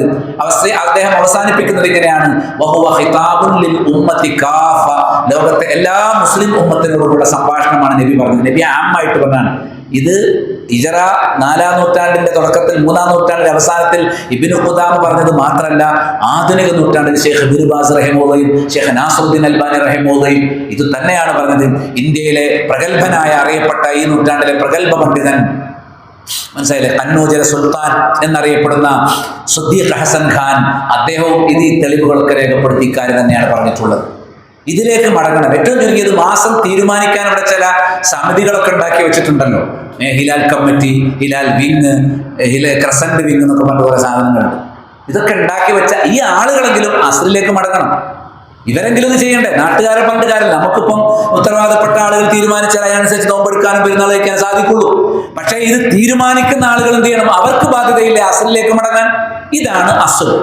മറ്റത് മാസപ്പിറ കാണുന്നതിൽ രാജ്യങ്ങൾ അകന്നതുകൊണ്ടും അതേപോലെ ഈ കമ്മ്യൂണിക്കേഷൻ സൗകര്യങ്ങൾ കുറവായതുകൊണ്ടും സാധിക്കാതെ വരുമ്പോഴുള്ള ഇളവ് മാത്രമാണ് എന്ന് നമുക്ക് കാണാൻ സാധിക്കും. അപ്പൊ ഇത് എല്ലാ ഉമ്മത്തിനും ഉള്ളതാണ് എന്ന് ഇദ്ദേഹം കൃത്യമായി പറഞ്ഞു. ഇനി ഷെയ്ഖ് ഇബ്നു ബാസ് റഹിമഹുല്ലാഹ് സ്പെയിനിൽ താമസിക്കുന്ന കുറച്ചാളുകൾ റമദാനിൽ സൗദി അറേബ്യയുടെ മാസം അനുസരിച്ച് ഞങ്ങൾ നോമ്പ് നോക്കട്ടെ എന്ന് ചോദിച്ചു. സ്പെയിനിൽ നിന്നാണ് ചോദ്യം. നമ്മളെക്കാളും അത്ര അകലെ നിന്ന് സൗദി അറേബ്യയിലേക്ക് ചോദിക്കാം. നമ്മൾ 2.5 മണിക്കൂർ പിന്നെ സൗദി അറേബ്യയുടെ അകലമുള്ളൂ.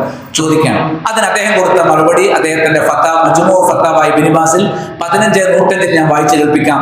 അമ്മാ മാ ദക്കർതും മിൻ സൗമികും മഅന, ഞങ്ങളുടെ കൂടെ നിങ്ങൾ നോമ്പെടുക്കുമെന്ന് നിങ്ങൾ പറഞ്ഞ കാര്യം, വഫിത്റുക്കും മഅന, ഞങ്ങളുടെ കൂടെ പെരുന്നാൾ കഴിക്കുമെന്ന് നിങ്ങൾ പറഞ്ഞ കാര്യം, ലികൗനികും അഖംതും ഫീ അസ്ബാനിയ അയ്യാമ റമദാൻ, നിങ്ങൾ റമദാൻ മാസത്തിൽ സ്പെയിനിലാണ് നിങ്ങൾ താമസിക്കുന്നത് എങ്കിൽ പോലും ഫലാ ബഅസ വലാ ഹറജ അലൈക്കും ഫീ ദാലിക, നിങ്ങൾ അങ്ങനെ പ്രവർത്തിക്കുന്നത് കുറ്റകരമായ ഒരു പ്രവൃത്തിയല്ല.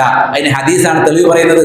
ലിഖൗലി നബി സല്ലല്ലാഹു അലൈഹി വസല്ലം, നബി പറഞ്ഞിട്ടുള്ളതിനാൽ സൂമൂ ലിറുയതിഹി, ഹിലാൽ കണ്ടാൽ നോമ്പെടുക്കണം. അപ്പൊ സൗദി അറേബ്യയിൽ ഹിലാൽ കണ്ടാലും നോമ്പെടുക്കാൻ നിങ്ങൾക്ക് അനുവാദമുണ്ട് എന്നാണ് ശൈഖ് ഇബ്നു ബാസ് ഫത്വ കൊടുത്തത്. അനുസരിച്ച് നോമ്പ് മുറിക്കണം എന്ന ഹദീസ് അദ്ദേഹം വായിച്ചിട്ട് വ്യക്തിന് സംശയത്തിന് പഴുതില്ലാത്ത വണ്ണം അദ്ദേഹം പറഞ്ഞു. ഇബ്നു ബാസ് റഹിമഹുല്ലാഹ് പറയാണ്, അദ്ദേഹത്തിന്റെ മജ്മൂ ഫത്താവയിലെ 15-ാം വാള്യം 105-ാം പേജിൽ, വഹാദാ ആമുൻ ലിജമീഇൽ ഉമ്മ, ഇത് എല്ലാ ഉമ്മത്തിനും പൊതുവായിട്ടുള്ള ഒരു സംഗതിയാണ്. എന്നിട്ട് അദ്ദേഹം എങ്ങനെ കൂടി പറഞ്ഞു, വബിലാദുൽ ഹറമൈൻ ഔലദ് വലിൽ ഇഖ്തിദാഇ ബിഹാ, നിങ്ങൾക്ക് പിൻപറ്റാൻ ഏറ്റവും യോഗ്യതയുള്ള നാടും അത് സൗദി അറേബ്യ തന്നെയാണ് കേട്ടോ. ഇതിനർത്ഥം സൗദി അറേബ്യ മാസം കണ്ടാൽ നമ്മൾ മാസം നോമ്പെടുക്കണം എന്നുള്ള അർത്ഥത്തിലല്ല. സൗദി അറേബ്യ മാസം കണ്ടാൽ നമ്മൾ കണ്ടിട്ടില്ല എന്നതുകൊണ്ട് എടുക്കാതിരിക്കാൻ പാടില്ല എന്നതിനാണ് ഇത് തെളിവ്. 6 മാസം കണ്ടാൽ അവർ നേരിട്ട് സൗദി കണ്ടില്ല, സ്പെയിനിൽ കണ്ടു, എന്നാൽ അവരെടുക്കണം, അവർക്കത് ബാധ്യതയുണ്ട്. അതാണ് ആ പറഞ്ഞ ചുരുക്കം. അദ്ദേഹം പറഞ്ഞു, നിങ്ങൾക്ക് പിൻപറ്റാൻ ഏറ്റവും നല്ലത് ആരാണ്? സൗദി അറേബ്യയാണ്. കാരണം എന്താ? ഒരു ശരീഅത്ത് കൃത്യമായി നടപ്പാക്കുന്ന കാര്യത്തിൽ നന്നായി അധ്വാനിക്കുന്ന ഒരു നാടാണല്ലോ സൗദി അറേബ്യ. അല്ലാഹു തൗഫീഖൻ വഹിദായ, സൗദി അറേബ്യക്ക് അല്ലാഹു കൂടുതൽ തൗഫീഖും കൂടുതൽ ഹിദായത്തും പ്രദാനം ചെയ്യട്ടെ എന്ന് അദ്ദേഹം കൃത്യമായി പറഞ്ഞത് കാണാൻ സാധിക്കും. അപ്പൊ ഞാൻ പൂർവ്വകാലത്തും ധരിച്ചു, ഇവിടുന്ന് ധരിച്ചു. ഒരുപാട് ധരിക്കാണ്ട് നമ്മുടെ സമയക്കുറവുകൊണ്ട് പ്രധാനപ്പെട്ട ചിലത് മാത്രം പറയാം. ഇനി അൽ മുൽത്തഖ എന്ന് പറയുന്ന ഒരു ശറഹുണ്ട്, മുവത്ത ഇമാം ബാജിയുടെ. അദ്ദേഹം പറയാണ്, മുവത്ത എന്ന് പറയുന്ന ഇമാം മാലിക്കിന്റെ മുവത്ത, മാലിക്കി മദ്ഹബുകാർ പറയാണ്, മനസ്സിലായില്ലേ? പിന്നെ എന്താണ്? ബസറക്കാര് ഹിലാല റമദാനിന്റെ ഹിലാലിനെ കണ്ടാൽ സുമ്മ ബലഗ ദാലിക അഹ്ലൽ കൂഫ, ബസറയിലാണ് ഹിലാൽ കണ്ടത്, കൂഫക്കാർക്ക് ആ വിവരം ലഭിച്ചു. വൽ മദീന, ബസറയിൽ കണ്ടത് മദീനയിൽ വിവരം ലഭിച്ചു. വൽ യമന, യമനിൽ വിവരം ലഭിച്ചു. ഫല്ലദീ റവാഹു ഇബ്നുൽ ഖാസിം വബ്നു വഹബ് അൽ മാലിക് ലസമഹു സിയാം, ഈ ഇബ്നുൽ ഖാസിം ഇബ്നു വഹബ് മാലിക്കിൽ ഉദ്ധരിച്ചിട്ടുണ്ട്, അവർക്കൊക്കെ നോമ്പെടുക്കണം. മനസ്സിലായില്ലേ? ബസറയിൽ കണ്ട ഹിലാല് കൂഫക്കാർക്ക് ബാധകമാണ്, മദീനക്കാർക്ക് ബാധകമാണ്, യമനികൾക്ക് ബാധകമാണ്. കൂഫയും മദീനയും ഒക്കെ തമ്മിൽ എത്ര കിലോമീറ്ററുകളുടെ വ്യത്യാസമുണ്ടെന്ന് അറിയാമോ നിങ്ങൾക്ക്? കൂഫയും മദീനയും മക്കയും തമ്മിൽ തന്നെ 500 കിലോമീറ്ററിന്റെ വ്യത്യാസം. മനസ്സിലായില്ലേ? നിങ്ങൾക്ക് ബാധകമാണ്. ലസിമഹു സിയാം. എന്നിട്ട് ഇനി ഇങ്ങനെ പറഞ്ഞു, അവിൽ ഖള, ഇനി നിങ്ങൾക്ക് നോട്ട് വിട്ടണം. അതായത് ബസറയിൽ ഇന്നലെ മാസം കണ്ടു, ഇന്ന് നമ്മളത് അറിഞ്ഞില്ല. അപ്പൊ മക്കയിലോ മദീനയിലോ ഉള്ള ഒരാളൊന്നും നോമ്പ് എടുത്തില്ല. വൈകുന്നേരമായപ്പോഴേക്ക് ബസറയിൽ മാസം കണ്ടു എന്നുള്ള വിവരം കിട്ടി. അപ്പൊ നോമ്പ് നോക്കാൻ പറ്റിയില്ല, ഖളാ കൂട്ടണം. ബസറക്കാരന്റെ ഹിലാലനുസരിച്ചാണ് ഞങ്ങൾക്ക് നാളെ തുടങ്ങി, ഇനി അടുത്ത 30 ദിവസം തീർത്താൽ മതി എന്നല്ല, മറ്റേ നോമ്പ് ഖളാ കൂട്ടണം. പെരുന്നാൾ അതിന്റെ ദിവസം കഴിക്കണം, നഷ്ടപ്പെട്ട നോമ്പ് പെരുന്നാൾ കഴിഞ്ഞിട്ട് ഖളാ കൂട്ടണം എന്നുകൂടി ഈ ശറഹുൽ ബാജി അൽ മുൽത്തഖ എന്ന് പറയുന്ന ഇമാം മുവത്തയുടെ ശറഹിൽ കാണാൻ സാധിക്കും. അപ്പൊ ഹിജ്റ 230 ജനിച്ച് 307 മരിച്ച അബ്ദുള്ള അലി ബിൻ ജാറൂദ് അദ്ദേഹം പറഞ്ഞ ദേവാചരാണ്, ബസറക്കാർ ഹിലാൽ കണ്ടു, കൂഫക്കാർക്കും മദീനക്കാർക്കും യമൻകാർക്കും എത്തിയാൽ അവർക്ക് നോമ്പ് നിർബന്ധമായി. അവർക്ക് ആ വിവരം കിട്ടിയപ്പോൾ നോമ്പെടുക്കേണ്ട സമയം കഴിഞ്ഞ് സുബൈ കഴിഞ്ഞു പോയിട്ടുണ്ടെങ്കിൽ അവർ പിന്നീട് നോട്ട് വിട്ടണം എന്നാണ് അൽ മുൽത്തഖയിൽ ഇമാം ബാജി രേഖപ്പെടുത്തിയത്. ആരുടെ അഭിപ്രായം അറിയാമോ? ഹിജ്റ 203. എത്ര പഴയ കാലം നോക്കുന്നത്? ഹിജ്റ 203 ജനിച്ച് 307 ഹിജ്റ 307 വഫാത്തായ അബ്ദുള്ള അലി ഇബ്നുൽ ജാറൂദിന്റെ അഭിപ്രായമാണ് ഇമാം ബാജി ഇവിടെ രേഖപ്പെടുത്തി വെച്ചിരിക്കുന്നത്. ക്ലിയർ ആണ് വിഷയം. ഇബ്നു ഖുദാമ വീണ്ടും പറഞ്ഞു, മനസ്സിലായി, ഹംബലി പണ്ഡിതനാണ്, ഇൻസാഫിൻ ഒരു നാട്ടുകാർ ഹിലാൽ കണ്ടാൽ മറ്റു നാട്ടുകാർക്കും അത് ബാധകമാണ്. നേരിട്ട് കണ്ടവർക്ക് മാത്രമല്ല നിർബന്ധമാകുന്നത് എന്ന കാര്യത്തിൽ ഒരു ഭിന്നതയുമില്ല. നോമ്പ് നേരിട്ട് കണ്ടവർക്ക് മാത്രമല്ല അത് ബാധകമാകും, എല്ലാവർക്കും ബാധകമാണ്. ഈ വിഷയത്തിൽ ഭിന്നതയില്ല. നേരിട്ട് കണ്ടാലും ശരി, നേരിട്ട് കണ്ടിട്ടില്ലെങ്കിലും ശരി. أما من لم يره إن كانت المطالب متفقة لزمه الصوم أيضا وإن اختلفت المطالب فالصحيح من المذهب لزوم الصوم. ഉദയസ്ഥാനം ഒന്നാണെങ്കിൽ എന്തായാലും നിർബന്ധമാണ്. ഉദയസ്ഥാനം ഒന്ന് എന്ന് പറഞ്ഞാൽ കർണാടകയിലും കേരളത്തിലും ഒരേ ഉദയസ്ഥാനമാണെങ്കിലും ബഡ്കലുള്ള ചില മാസപ്പറ നമ്മുടെ നാട്ടിൽ സ്വീകരിക്കാറില്ല. അദ്ദേഹം പറഞ്ഞത് ഉദയസ്ഥാനം ഒന്നാണെങ്കിൽ നിർബന്ധമാണ്, ഒന്നല്ലെങ്കിലും സ്വഹീഹായ അഭിപ്രായം അനുസരിച്ച് അവർക്ക് നോമ്പ് നിർബന്ധമാണ് എന്നുള്ളതാണ്. ഇത് ഇൻസാഫിൽ ഈ നേരത്തെ പറഞ്ഞ ഇബ്നു ഖുദാമ അൽ മഖ്ദസി രേഖപ്പെടുത്തിയതാണ്. ധാരാളം വിഷയം ഞാൻ അതിൽ കണ്ടു. ഇനി ഓരോ നാട്ടിലും വേറെ വേറെ മാസം കാണാന്നുള്ള സമ്പ്രദായം എങ്ങനെ ഉണ്ടായി, അതിന് വല്ല തെളിവുണ്ടോ? അതും കൂടെ പരിശോധിക്കാം. നമ്മുടെ നാട്ടിൽ അങ്ങനെയാണല്ലോ. അതിനാകെ ഇതുള്ളത് ഇളവാണ്. മാസം കണ്ടതറിയാൻ വ്യക്തമായ രേഖകൾ ഉറപ്പിക്കാൻ അവസരമില്ലാത്തത് കൊണ്ട് മാത്രമാണ് ഓരോ നാട്ടിലും കാണാൻ സമ്പ്രദായം ഉണ്ടായത്. അതിന് തെളിവിന്റെ പിൻബലമില്ല. അപ്പൊ ഇങ്ങനെ ഖുറൈബിന്റെ ഹദീസ് എന്ന് പറയുന്ന ഒരു ഹദീസ് കേൾക്കുന്നുണ്ടല്ലോ. ഖുറൈബ് എന്താണ് ഹദീസ്? നമുക്ക് ഹദീസ് മനസ്സിലാക്കാം. ഖുറൈബിന്റെ ഹദീസ് അനുസരിച്ച് നമുക്ക് എന്താണ് സ്വാഭാവികമായിട്ടും പ്രവർത്തിച്ചുകൂടെ? ഖുറൈബിന്റെ ഹദീസ് എന്താണ്? അതിങ്ങനെയാണ്: ഇദാ റുഇയൽ ഹിലാലു ഫീ ബലദിൻ ഖബല ആഖരീന ബിലൈല, അതായത് ഒരു നാട്ടിൽ തലേന്ന് തന്നെ മാസം കണ്ടതായി അറിഞ്ഞാൽ എന്ന് നിലപാട് സ്വീകരിക്കണം എന്ന ചർച്ചയിൽ പണ്ഡിതന്മാർ പറഞ്ഞു. അതായത് ഹാരിസിന്റെ മകൾ ഉമ്മുൽ ഫളിൽ ഖുറൈബ് എന്ന് പറയുന്ന അവരുടെ ഖാദിമിനെ മുആവിയ റളിയല്ലാഹു അടുത്തേക്ക് അയച്ചു. എവിടെ നിന്നാണ് അയച്ചത് എന്ന കാര്യത്തിൽ അഭിപ്രായ വ്യത്യാസമുണ്ട്. ഒന്നുകിൽ മക്കയിൽ നിന്ന് അല്ലെങ്കിൽ മദീനയിൽ നിന്ന് ആവട്ടെ. അയച്ചത് എങ്ങോട്ടാണ്? ഷാമിലേക്കാണ്. ഷാമിൽ ആരാണുള്ളത്? അവിടുത്തെ ഗവർണർ മുആവിയാണ്. മുആവിയുടെ അരികിലേക്ക് ഏതോ ഒരു ആവശ്യത്തിന് വേണ്ടി പറഞ്ഞയച്ചു. അങ്ങനെ അദ്ദേഹം ഞാൻ ഷാമിലേക്ക് പോയി. എന്നെ ഏൽപ്പിച്ച കാര്യം, അതായത് ഉമ്മുൽ ഫദ്ൽ ഏൽപ്പിച്ച കാര്യം ഞാൻ എന്ത് ചെയ്തു? നിർവഹിച്ചു. അങ്ങനെ റമദാൻ ഞാൻ ഷാമിലായിരിക്കുമ്പോൾ അവിടെ ഹിലാല് കണ്ടു. ഖേദകരമെന്ന് പറയട്ടെ, അന്ന് മദീനക്കാർ ഹിലാല് കണ്ടിട്ടില്ല, അല്ലെങ്കിൽ മക്കാരൻ ചെയ്തിട്ടില്ല. ഹിലാൽ കണ്ട് സ്വാഭാവികമാണ്. അവർ മേഘം മൂടിയത് കണ്ടില്ല, മറ്റൊരു മേഘം മൂടാത്തോട് കണ്ടു എന്നുള്ളത് വെക്കാം. ഞങ്ങൾ ജുമഅരാവിന് വ്യാഴാഴ്ച മഗ്രിബ് കഴിഞ്ഞിട്ടാണ് ഞങ്ങൾ മാസം കണ്ടത്. ജുമഅരാവിന് ഞങ്ങൾ മാസം കണ്ടു. മദീന ഫി ആഖിരി ശഹർ, റമദാൻ മാസം തീരാൻ നേരത്തെ എപ്പോഴാണ് വന്നത് നിങ്ങൾ നോക്കണം. ഒരു പെരുന്നാളുടെ തലേന്നായിരുന്നു. റമദാൻ തീരാൻ നേരത്ത് ഞാൻ മദീനയിൽ തിരിച്ചെത്തി. കാരണം ഷാമിൽ വരണ്ടേ. അന്നത്തെ യാത്രാ സൗകര്യം അനുസരിച്ച് ഷാമിൽ നിന്ന് അദ്ദേഹം നോമ്പ് അവിടെ തുടങ്ങിയിട്ടുണ്ട്. ഇവിടെ എത്തിയപ്പോൾ അദ്ദേഹത്തിന് മനസ്സിലായി എന്ത്? ഇവിടത്തുകാർക്കൊക്കെ വ്യാഴാഴ്ച മാസം കണ്ടിട്ടില്ല, ഇവരൊക്കെ വെള്ളിയാഴ്ച കണ്ടത്. അപ്പൊ ഒരു ദിവസം അവർക്ക് നഷ്ടമായിട്ടുണ്ട്. ഇബ്നു അബ്ബാസ് എന്നോട് ചില കാര്യങ്ങളൊക്കെ ചോദിച്ചു. അപ്പൊ അവിടെ മാസം കണ്ട കഥയൊക്കെ പറഞ്ഞു. നിങ്ങൾ എപ്പോഴാ ഹിലാൽ കണ്ടത്? ഞാൻ പറഞ്ഞു ഞങ്ങൾ വ്യാഴാഴ്ച വൈകുന്നേരം അഥവാ വെള്ളിയാഴ്ച രാവിലാണ് കണ്ടത്. നീ നേരിട്ട് കണ്ടിട്ടുണ്ടായിരുന്നോ? അതെ, ഞാൻ തന്നെ നേരിട്ട് കണ്ടിട്ടുണ്ടായിരുന്നു. നാട്ടുകാരൊക്കെ കണ്ടിരുന്നു. അവരൊക്കെ നോമ്പ് നോറ്റു. അവിടുത്തെ ഭരണാധികാരി നോമ്പ് നോറ്റു. അപ്പോൾ ഇബ്നു അബ്ബാസ് പറയണത്, ഞങ്ങൾ കണ്ടത്, അദ്ദേഹത്തിന്റെ ഭാര്യയാണ് ഉമ്മുൽ ഫദ്ൽ, മനസ്സിലായില്ലേ? അദ്ദേഹം ഇബ്നു അബ്ബാസ് അല്ലാഹു പറയണത് ഞങ്ങൾ കണ്ടത് ലൈലത്തുൽ സബ്ത്, ശനിയാഴ്ച രാത്രിയാണ് ഞങ്ങൾ കണ്ടത്. വ്യാഴാഴ്ച അല്ല, ശനിയാഴ്ച രാവിലെ, അതായത് വെള്ളിയാഴ്ച ഞങ്ങൾ മാസം കണ്ടതുകൊണ്ട് ഞങ്ങൾക്ക് ഒരു ദിവസം ലേറ്റ് ആയിട്ടാണുള്ളത്.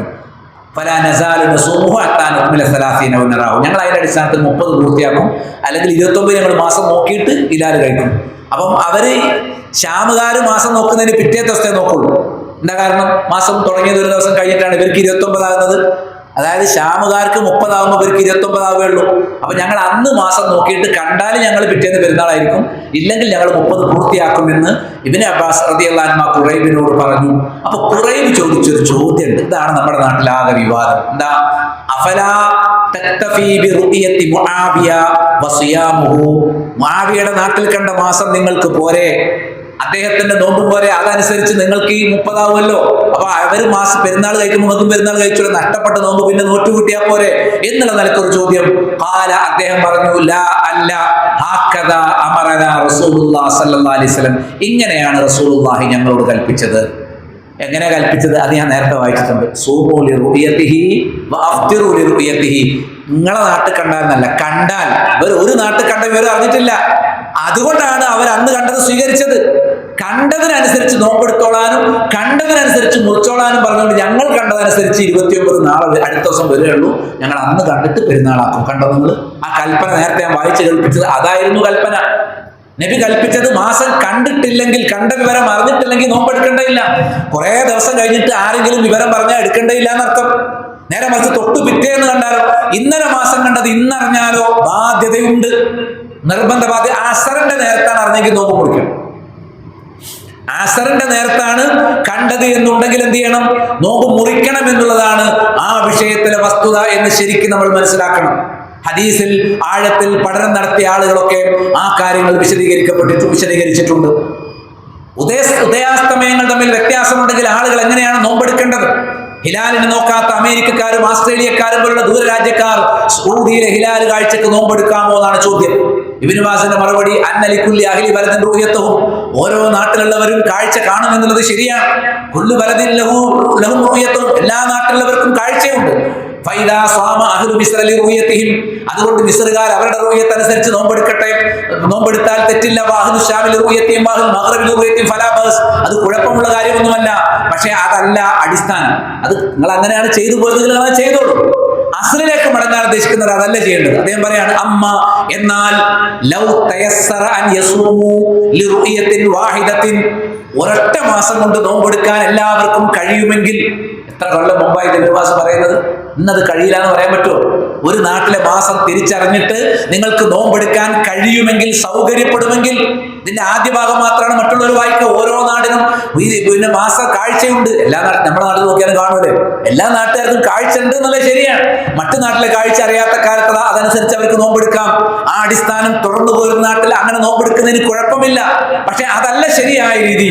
മറിച്ച് അദ്ദേഹം പറഞ്ഞു, നിങ്ങൾക്ക് ഒരു കാഴ്ച, ഏതെങ്കിലും ഒരു നാട്ടിലെ കാഴ്ച മറ്റുള്ളവർക്ക് എത്തി, അല്ലെങ്കിൽ സൗദി അറേബ്യയിലെ കാഴ്ച അവിടെയൊക്കെ എത്തി, മഗ്‌റിബിലും മൊറോക്കോയിലും ഷാമിലും ഒക്കെ എത്തി, മിസ്റിലും ഒക്കെ എത്തി, എന്നിട്ട് അവർക്ക് ആ മാസം അനുസരിച്ച് നോമ്പെടുക്കാൻ കഴിയുമെങ്കിൽ കാന അത്യബു വഅഹ്സനു, അതാണ് ഏറ്റവും വിശിഷ്ടമായത്, അതാണ് ഏറ്റവും മികച്ചത്. ഇതാ തയസ്സറ ദാലിക, നിങ്ങൾക്ക് സാധിക്കുമെങ്കിൽ. തെളിവ് നേരത്തെ സ്പെയിനുകാർ ചോദിച്ച ചോദ്യത്തിന് അവർക്ക് കൊടുത്ത അതേ തെളിവ് തന്നെ. സൂമു ലിറുയതിഹി വഅഫ്തിറു ലിറുയതിഹി. സൗദി അറേബ്യ കണ്ടാൽ നിങ്ങൾക്കറിയാം, നമ്മുടെ തൊട്ടടുത്ത പ്രദേശമാണ് തമിഴ്നാട്. 40 കൊല്ലത്തിലേറെയായി, അല്ലെങ്കിൽ അര നൂറ്റാണ്ട് കാലമായി തമിഴ്നാട്ടിലെ ഏറ്റവും വലിയ സലഫികൾ ജാക്ക് എന്നറിയപ്പെടുന്നത് വലിയ സംഘം. ഏതാണ് ഇവിടുത്തെ വിസ്ഡത്തിന്റെ ഒക്കെ ഒരു സമാനമായ ആശയങ്ങൾ പ്രചരിപ്പിക്കുന്ന ആളുകളാണ് ജാക്ക്, ജമിയ അൽ ഖുർആൻ വൽ ഹദീസ്, ജാക്ക്. അവരെത്രയോ വർഷമായിട്ട് സൗദി അറേബ്യയിൽ മാസം കണ്ടാൽ അവർ നോമ്പെടുക്കും. കമാലുദ്ദീൻ മദനി, അദ്ദേഹം മദീനയിൽ പഠിച്ച ആളാണ്, ഷെയ്ഖ് ഇബ്നു ബാസിന്റെ ശിഷ്യനാണ്. അദ്ദേഹത്തോട് ചില ആൾക്കാർ ചിലപ്പോൾ നമ്മൾ സൗദി അറേബ്യയിലെ മാത്രമേ നോക്കുള്ളൂ, നിങ്ങളുടെ നാട്ടിലെ മാസം കണ്ടാൽ സ്വീകരിക്കൂലേ?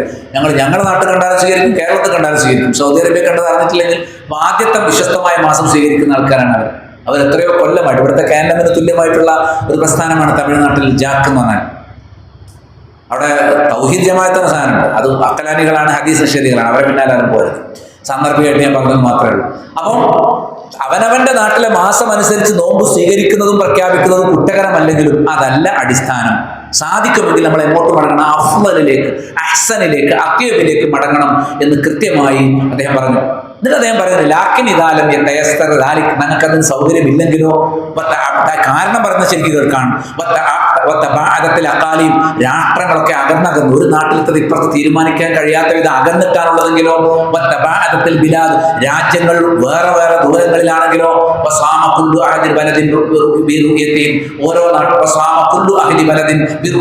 ഓരോ നാട്ടുകാരും അവരവരുടെ കാഴ്ച അനുസരിച്ച് നോമ്പെടുക്കട്ടെ. അപ്പൊ അവരവരുടെ കാഴ്ച അനുസരിച്ച് നോമ്പെടുക്കാൻ ഇബ്നു ബാസ് പറഞ്ഞ ആരോടാ?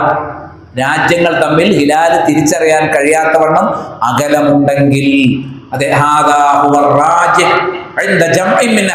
ഇതാണ് ഏറ്റവും മുൻഗണനയുള്ള അഭിപ്രായം. ചില ആൾക്കാർ പറയും ഇഖ്തിലാഫുൽ മത്താലിയാണ് ഭൂരിപക്ഷം പണ്ഡിതന്മാർ പറഞ്ഞത്. അല്ല, അത് ഹിലാലിനെ കുറിച്ച് ലേഖനം എഴുതിയ ഇഖ്തിലാഫുൽ മത്താലി അംഗീകരിക്കുന്നവർ പോലും പറഞ്ഞിട്ടുണ്ട് ഭൂരിപക്ഷ അഭിപ്രായം ഏകമാസപ്പെറ എന്നുള്ളതാണ്. ഇത് നമ്മുടെ നാട്ടിൽ കൊണ്ടുവരാൻ എളുപ്പമാണ്. കാരണം ഇവിടെ പലജാതി മാസക്കളിയാണ്, പലതരം കളികളാണ്. അവിടെ നമുക്ക് ഏറ്റവും അഫ്ളലായത് കൊണ്ടുവരാനും പ്രയാസമില്ല. നന്നെ ചുരുങ്ങിയത് വിശ്വസ്തമായ ഇസ്ലാമിക രാജ്യം എന്നുള്ള നിലക്ക് നമുക്ക് എന്ത് ചെയ്യാം? നമ്മുടെ സക്കരിയ സലാഹി റഹ്മത്തുള്ളാഹി ഉസ്താദായിരുന്ന ജർവലിൽ മക്കയിലെ ഷെയ്ഖ് ബാമൂസ അദ്ദേഹത്തോട് സാജിദ് ബിൻ ഷരീഫ് എന്ന് പറയുന്ന നമ്മുടെ ഒരു സുഹൃത്ത് ചോദ്യം ചോദിച്ചു. ഞങ്ങളുടെ നാട്ടിൽ ഇങ്ങനെയൊക്കെയാണ് അവസ്ഥ, അപ്പൊ ഞങ്ങളുടെ നാട്ടിലെ മാസം അനുസരിച്ച് നോമ്പെടുക്കാൻ പറ്റുമോ, അതല്ല ഞങ്ങൾക്ക് സൗദി അറേബ്യ അനുസരിച്ച് നോമ്പെടുക്കാൻ പറ്റുമോ, അല്ലെങ്കിൽ ഞങ്ങളുടെ നാട്ടിലുള്ള ഒരു മാസം തീരുമാനിച്ചില്ല ഞങ്ങൾ മാസം കണ്ടു അതനുസരിച്ച് നോമ്പെടുക്കാൻ പറ്റുമോ, അങ്ങനെ 3 ചോദ്യങ്ങൾ ചോദിച്ചു. അദ്ദേഹത്തിന്റെ ഫത്വകളൊക്കെ ഓഡിയോകളിൽ ഓൺലൈനിൽ ലഭ്യമാണ്. നമ്മുടെ സഹോദരന്മാർ തന്നെ ചോദിച്ചാണ് പലപ്പോഴും കാണാം. അത് കൃത്യമായി അദ്ദേഹം പറഞ്ഞിട്ടുള്ളത് നിങ്ങൾക്ക് ഇവിടെ 3 കാര്യങ്ങൾ സ്വീകരിക്കാം. അദ്ദേഹം ഷെയ്ഖ് ഫൗസാൻ ഹഫിളഹുല്ലാഹ് ഉദ്ധരിച്ചുകൊണ്ടാണ് പറഞ്ഞത്, നിങ്ങൾക്ക് ഏറ്റവും അടുത്ത ഇസ്ലാമിക രാജ്യം എന്ന നിലക്ക് സൗദി അറേബ്യയെ പിന്തുടരാം. അതാണ് ഏറ്റവും വിശ്വസ്തമായ നിലപാട്. മനസ്സിലായില്ലേ? നിങ്ങൾക്ക് നിങ്ങളുടെ നാട്ടിലെ മാസം അനുസരിച്ച് പ്രവർത്തിക്കാം എന്നും അദ്ദേഹം പറഞ്ഞു. ഈ 2-ൽ 1 നിങ്ങൾ പ്രവർത്തി, അല്ലെങ്കിൽ ഏതെങ്കിലും ഒരു നാട്ടിൽ മാസം കണ്ടു എന്നനുസരിച്ചാൽ അത് നിങ്ങൾക്ക് എന്ത് ചെയ്യാം, വിശ്വസ്തമായതാണ് പാലിക്കാം, അതനുസരിച്ച് പ്രവർത്തിക്കാം. അപ്പൊ നമ്മൾ ചെയ്യുന്നത് ഒരു ഭിന്നിപ്പിന്റെ പ്രവർത്തനമല്ല. വലിയ വലിയ പണ്ഡിതന്മാർ, ഞാൻ പറഞ്ഞത് ഹിജറ 300-കൾ മുതൽ ഈ നൂറ്റാണ്ട് വരെയുമുള്ള ഉലമാക്കൾ ഇതിന്റെ വിഷയത്തിൽ രേഖപ്പെടുത്തി വെച്ചിട്ടുള്ള കാര്യം മാത്രമാണ് നമ്മൾ ഈ വിഷയത്തിൽ പ്രവർത്തിക്കുന്നത് എന്നുള്ളതാണ്. ഇനി ഖുറൈബിന്റെ അസറിൽ ഹാക്കദ അമറന ഹാദ എന്ന് പറഞ്ഞാൽ മാസം കണ്ടിട്ട് നോമ്പെടുക്കാൻ പറഞ്ഞു. ഏത് നാട്ടിൽ കണ്ടാലും ആ കണ്ടത് അറിഞ്ഞിട്ടില്ലെങ്കിൽ പിന്നെ നമുക്ക് അവനാന്റെ നാട്ടിൽ നോക്കാനേ പറ്റുള്ളൂ എന്നാണ് ആര് പറഞ്ഞത്. ഇനി ഏറിപ്പോയാൽ അത് ഇബ്നു അബ്ബാസ് റളിയല്ലാഹു അൻഹുവിന്റെ ഇജ്തിഹാദ് മാത്രമാണ്. ഇജ്തിഹാദിൽ തെറ്റുപറ്റാം, അതൊരു വലിയ പിഴവൊന്നുമല്ല. ഇജ്തിഹാദിൽ ഒരു തെറ്റ് പറ്റിയാൽ ഒരു കൂലി കിട്ടും, ശരിയാണെങ്കിൽ 2 കൂലി കിട്ടും. ഇജ്തിഹാദാണ് അദ്ദേഹം ചെയ്തിട്ടുള്ളതെങ്കിൽ അത് തെറ്റാണ്. കാരണം മറ്റുള്ള സ്വഹാബികളുടെയോ മറ്റുള്ളവരുടെയോ നിലപാടുകൾ, പിൽക്കാലക്കാരായ പണ്ഡിതന്മാർ പ്രമാണങ്ങൾ അനുസരിച്ച് വരുന്ന അടിസ്ഥാന പ്രമാണങ്ങളും അതല്ല. എന്റെ നാട്ടിൽ കണ്ടു മറ്റു നാട്ടിൽ കണ്ടു എന്റെ നാട്ടിൽ കണ്ടില്ല എന്നതുകൊണ്ട് തള്ളിക്കളയുക എന്ന പ്രമാണം അംഗീകരിക്കുന്നില്ല. അത് ഇബ്നു ബാസിന്റെ അഭിപ്രായമോ ഇജ്തിഹാദുമായി ബന്ധപ്പെട്ട ഒരു ചർച്ച മാത്രമേ ഖുറൈബിന്റെ ഹദീസിലുള്ളൂ. എന്നാൽ നബി സല്ലല്ലാഹു അലൈഹി വസല്ലമയിൽ നേരിട്ട് മറിച്ചു ഇതിനെതിരായിട്ടുണ്ട്. അതുകൂടി നമുക്കൊന്ന് കേൾക്കാം. ഇത് ഇമാം ബുഖാരി 2007 നമ്പറായി രേഖപ്പെടുത്തിയ ഹദീസാണ്. ഞാൻ അതിന്റെ ചുരുക്കം മാത്രം പറയാം. സലമത്ത് ബിൻ അക്ബർ റളിയല്ലാഹു അൻഹു സ്വഹാബിയാണ്. ഇത് ഹദീസാണ്. ഇത് മറ്റേത് അസറാണ്, ഇബ്നു അബ്ബാസിലേക്ക് എത്തുന്നു, അതും ഹദീസാണെന്ന് പറയാം. കാരണം നബിയിൽ നിന്ന് പഠിച്ചാലേ സ്വഹാബികൾ പറയുകയുള്ളൂ. ഹദീസ് എന്ന് പറയുന്നത് കുറ്റകരമായ കാര്യമൊന്നും അല്ലെങ്കിലും ഹദീസിന് ഇതിനേക്കാൾ പ്രബലമാണ് നബിയിൽ നിന്ന് നേരിട്ട് മർഫുആയി റിപ്പോർട്ട് ചെയ്യപ്പെട്ടിട്ടുള്ള സംഭവം. ഇത് ബുഖാരിയിലുള്ളതുമാണ്, സ്വഹീഹുൽ ബുഖാരിയിലുള്ളതുമാണ്. എന്താണ് ഇതിൽ പറയുന്നത്? അസ്ലം ഗോത്രത്തിൽപ്പെട്ട ഒരാളോട് നബി സല്ലല്ലാഹു അലൈഹി വസല്ലം പറഞ്ഞു, അദ്ദിൻ ഫിന്നാസ്, നീ ജനങ്ങളോട് വിളിച്ചു പറയണം, അന്നമൻ കാന അകല ഫൽയസും ബഖിയത യൗമിഹി, മാസം ഇന്നലെ കണ്ടു എന്ന് പകലറിയാം, സുബഹി കഴിച്ചിട്ട് അറിയുന്നത്. ആരെങ്കിലും ഭക്ഷണം കഴിച്ചു പോയാൽ ഇനി കഴിക്കരുത്, ഈ സമയം മുതൽ അവൻ നോമ്പെടുക്കരുത്. ഏതാണ്ട് അസറിന്റെ ഒക്കെ ഒരു നേരത്താണ്, ഇനിയുള്ള സമയം മഗ്രിബ് വരെ. അപ്പം നമുക്ക് അവനാന്റെ നാട്ടിലെ കാഴ്ച മതിയെങ്കിൽ നബി അങ്ങനെ പറയേണ്ട കാര്യമുണ്ടോ? വേറെ ഏതോ ഒരു നാട്ടിൽ നിന്ന് വന്ന ആളല്ലേ അസ്ലം ഗോത്ര. ഇനി ഏത് നാട്ടിൽ നിന്നാ വന്നത്? വേറെ മക്കളയിൽ നിന്ന് വന്ന ആളാണ്. ഇതൊന്നും നബി അന്വേഷിച്ചതായിട്ട് ഇത് എന്റെ അഭിപ്രായമല്ല. ഈ ഹദീസിനെ വിലയിരുത്തിയ ഇമാം ഷൗക്കാനി പറഞ്ഞിട്ടുണ്ട്, ഇമാം അൽബാനി പറഞ്ഞിട്ടുണ്ട്. അവരൊക്കെ ഈ ഹദീസ് എടുത്തു വെച്ചുകൊണ്ട് അങ്ങനെയൊന്നും നബി ചോദിച്ചില്ല എന്ന കാര്യം പ്രത്യേകം എടുത്തു പറഞ്ഞിട്ടുണ്ട്. പിന്നെ പറഞ്ഞു, വമല്ലം യകുൻ അകൽ, സുബഹി കഴിഞ്ഞ് ഇതുവരെ ഭക്ഷണം കഴിക്കാത്ത ആരെങ്കിലും ഉണ്ടെങ്കിൽ ഏതാണ്ട് ഉച്ച നേരത്തായിരിക്കും വിവരം കിട്ടിയത്, അവർ ഫല്യസുമിന് നോമ്പെടുക്കട്ടെ. ഇപ്പം തീയട്ട് അവർ നീയത്ത് വെച്ച് നോമ്പെടുക്കട്ടെ. കണ്ടോ, മറ്റൊരു നാട്ടിലെ മാസം കണ്ടു എന്നറിഞ്ഞപ്പോൾ ആ മാസം കാണാത്തതിന്റെ പേരിൽ നോമ്പില്ലാതെ പ്രഭാതം ആരംഭിച്ചു പോയെങ്കിലും ഏതായാലും നമ്മൾ നേരം വെളുക്കുന്നവരെ നോമ്പ് അറിഞ്ഞില്ലല്ലോ, അതുകൊണ്ട് ഞങ്ങൾ ഈ മാസം ഇതിന്റെ അടിസ്ഥാനത്തിൽ പൂർത്തിയാക്കട്ടെ എന്ന് തീരുമാനിക്കാതെ മറ്റൊരു നാട്ടിലെ മാസപ്പിരയുടെ വിവരം അറിഞ്ഞ റസൂലുള്ളാഹി സ്വല്ലല്ലാഹു അലൈഹി വസല്ലം എന്തു പറഞ്ഞു? നോമ്പെടുക്കാൻ പറഞ്ഞു. ആ ഹിലാലിനെ പരിഗണിച്ചു. മറ്റേത് മാസാവസാനം പെരുന്നാളിന്റെ 2 ദിവസം മുമ്പോ തലേന്നോ അറിഞ്ഞൊരു വിവരം ആയതുകൊണ്ടാണ് ആര് പരിഗണിക്കാതിരുന്നത്? ഇബ്നു അബ്ബാസ് പരിഗണിക്കാതിരുന്നത് മാത്രവുമല്ല, ഹദീസിൽ ഇപ്രകാരം നബി ഞങ്ങളോട് കൽപ്പിച്ചു എന്നതിന് എപ്രകാരം എന്നതിന്റെ വ്യക്തമായ ഉത്തരം പറയാൻ പൂർവികർക്കും സാധിച്ചിട്ടില്ല, ആധുനികർക്കും സാധിച്ചിട്ടില്ല. ഇതുപോലുള്ള തഫ്സീറുകൾ നൽകാൻ മാത്രമേ സാധിച്ചു. അതിലൊരു തഫ്സീർ മാത്രമാണ് അവനാന്റെ നാട്ടിൽ കാണുന്നുള്ളത്. അതൊരു വ്യാഖ്യാനം മാത്രമാണ്. വ്യക്തമായ പ്രമാണം അതിനെതിരായിട്ടുണ്ടായിരിക്കെ കേവലം ഒരു വ്യാഖ്യാനത്തിന്റെ പിന്നാലെ പോകേണ്ട ആവശ്യം നമുക്കില്ല എന്നുള്ളതാണ് അടിസ്ഥാനപരമായി നമ്മൾ മനസ്സിലാക്കേണ്ടത്. മനസ്സിലായി? ഇതുമായി ബന്ധപ്പെട്ട റിവായത്തുകളൊക്കെ ഷെയ്ഖ് നാസറുദ്ദീൻ അൽബാനി അദ്ദേഹത്തിന്റെ സിൽസിലയിൽ കൃത്യമായി ഉദ്ധരിച്ചിട്ടുണ്ട്. ഇനി ഞാൻ എൻ്റെ സംസാരത്തിന്റെ അവസാന ഭാഗത്ത് കുറഞ്ഞ കാര്യങ്ങൾ കൂടി പറഞ്ഞുകൊണ്ട് ഞാൻ ഇൻഷാ അല്ലാഹ് നമുക്ക് നിസ്കാരത്തിലേക്ക് വേണ്ടി പിരിയാം. അപ്പൊ ഞാൻ കൃത്യമായിട്ട് പറഞ്ഞു ഇവിടെ വിഷയങ്ങളെ കുറിച്ച്, എന്തുകൊണ്ട് ഒരു നാട്ടിലെ മാസം മറ്റുള്ളവർക്കെല്ലാം പരിഗണിക്കാൻ പറ്റും. ഇനി ഒരു മസാലയും കൂടി ബാക്കിയുണ്ട്. നമ്മുടെ നാട്ടിലൊക്കെ ഇനിയിപ്പോൾ 6 മാസം കണ്ടാലും ഇവിടുത്തെ ഖുബൂരി ഖാദിമാർ തീരുമാനിക്കണം. ഞാൻ ആദ്യം പറഞ്ഞത് ശരിയല്ല. ഞാൻ ഷെയ്ഖ് ഫൗസാൻ ഹഫിദഹുല്ലാ ഒരുപാട് ഫത്വകൾ വായിക്കാണ്ട് മറ്റൊരു ക്ലാസ്സിലാവട്ടെ, ചിലത് ഞാനിപ്പോൾ പറയാം. പിന്നെ അദ്ദേഹം അൽ ഖവായിദുൽ അർബഅ മുഹമ്മദ് ബിൻ അബ്ദുൽ വഹാബിന്റെ കൃതിക്ക് ശറഹ് എഴുതി. ആര്? സാലിഹ് ഫൗസാൻ ഹഫിദഹുല്ലാ. ആദ്യം ഖവായിദുൽ അർബഅ എന്ന് വായിക്കും. ഇവിടുത്തെ സമസ്തക്കാരാരാണ് പിടുത്തം കിട്ടും. 4 ഖായിദകളാണ് അഖീദയുമായി ബന്ധപ്പെട്ട്. ഉസൂൽ സലാസ പോലെ തന്നെ അഖീദയെ പഠിപ്പിക്കാൻ വേണ്ടി അദ്ദേഹം ചെയ്തിട്ടുണ്ട്. 4 ഖായിദകൾ പഠിപ്പിക്കുന്ന 6 അടിസ്ഥാനങ്ങളൊക്കെ പഠിപ്പിക്കുന്ന വ്യത്യസ്ത 1, 2, 3, 4, 6 എന്നിങ്ങനെ പഠിപ്പിക്കുന്ന അഖീദയുടെ റിസാലകൾ ആർക്കുണ്ട്? മുഹമ്മദ് അബ്ദുൽ വഹാബ് റഹിമഹുല്ലാഹുണ്ട്. അതിൽ അൽ ഖവായിദ് അറബിയിൽ 4ാമത്തെ ഖായിദ എന്താണെന്ന് അറിയാമോ? നമുക്ക് ഞാൻ ഖായിദ ആദ്യം വായിക്കാം. അന്ന മുശ്രിക്കി സമാനിന, നമ്മുടെ കാലത്ത് ശിർക്ക് ചെയ്യുന്നവർ, അതായത് സമസ്തക്കാരും ഷിയാക്കളും സൂഫികളും തരീക്കത്തുകാരും, നമ്മുടെ കാലത്ത് പ്രത്യേകം എടുത്ത് ഇത് ഫൗസാൻ പറയുന്നുണ്ട്, അവർ തന്നെയാണെന്ന് പറയുന്നുണ്ട്. എന്താണ്?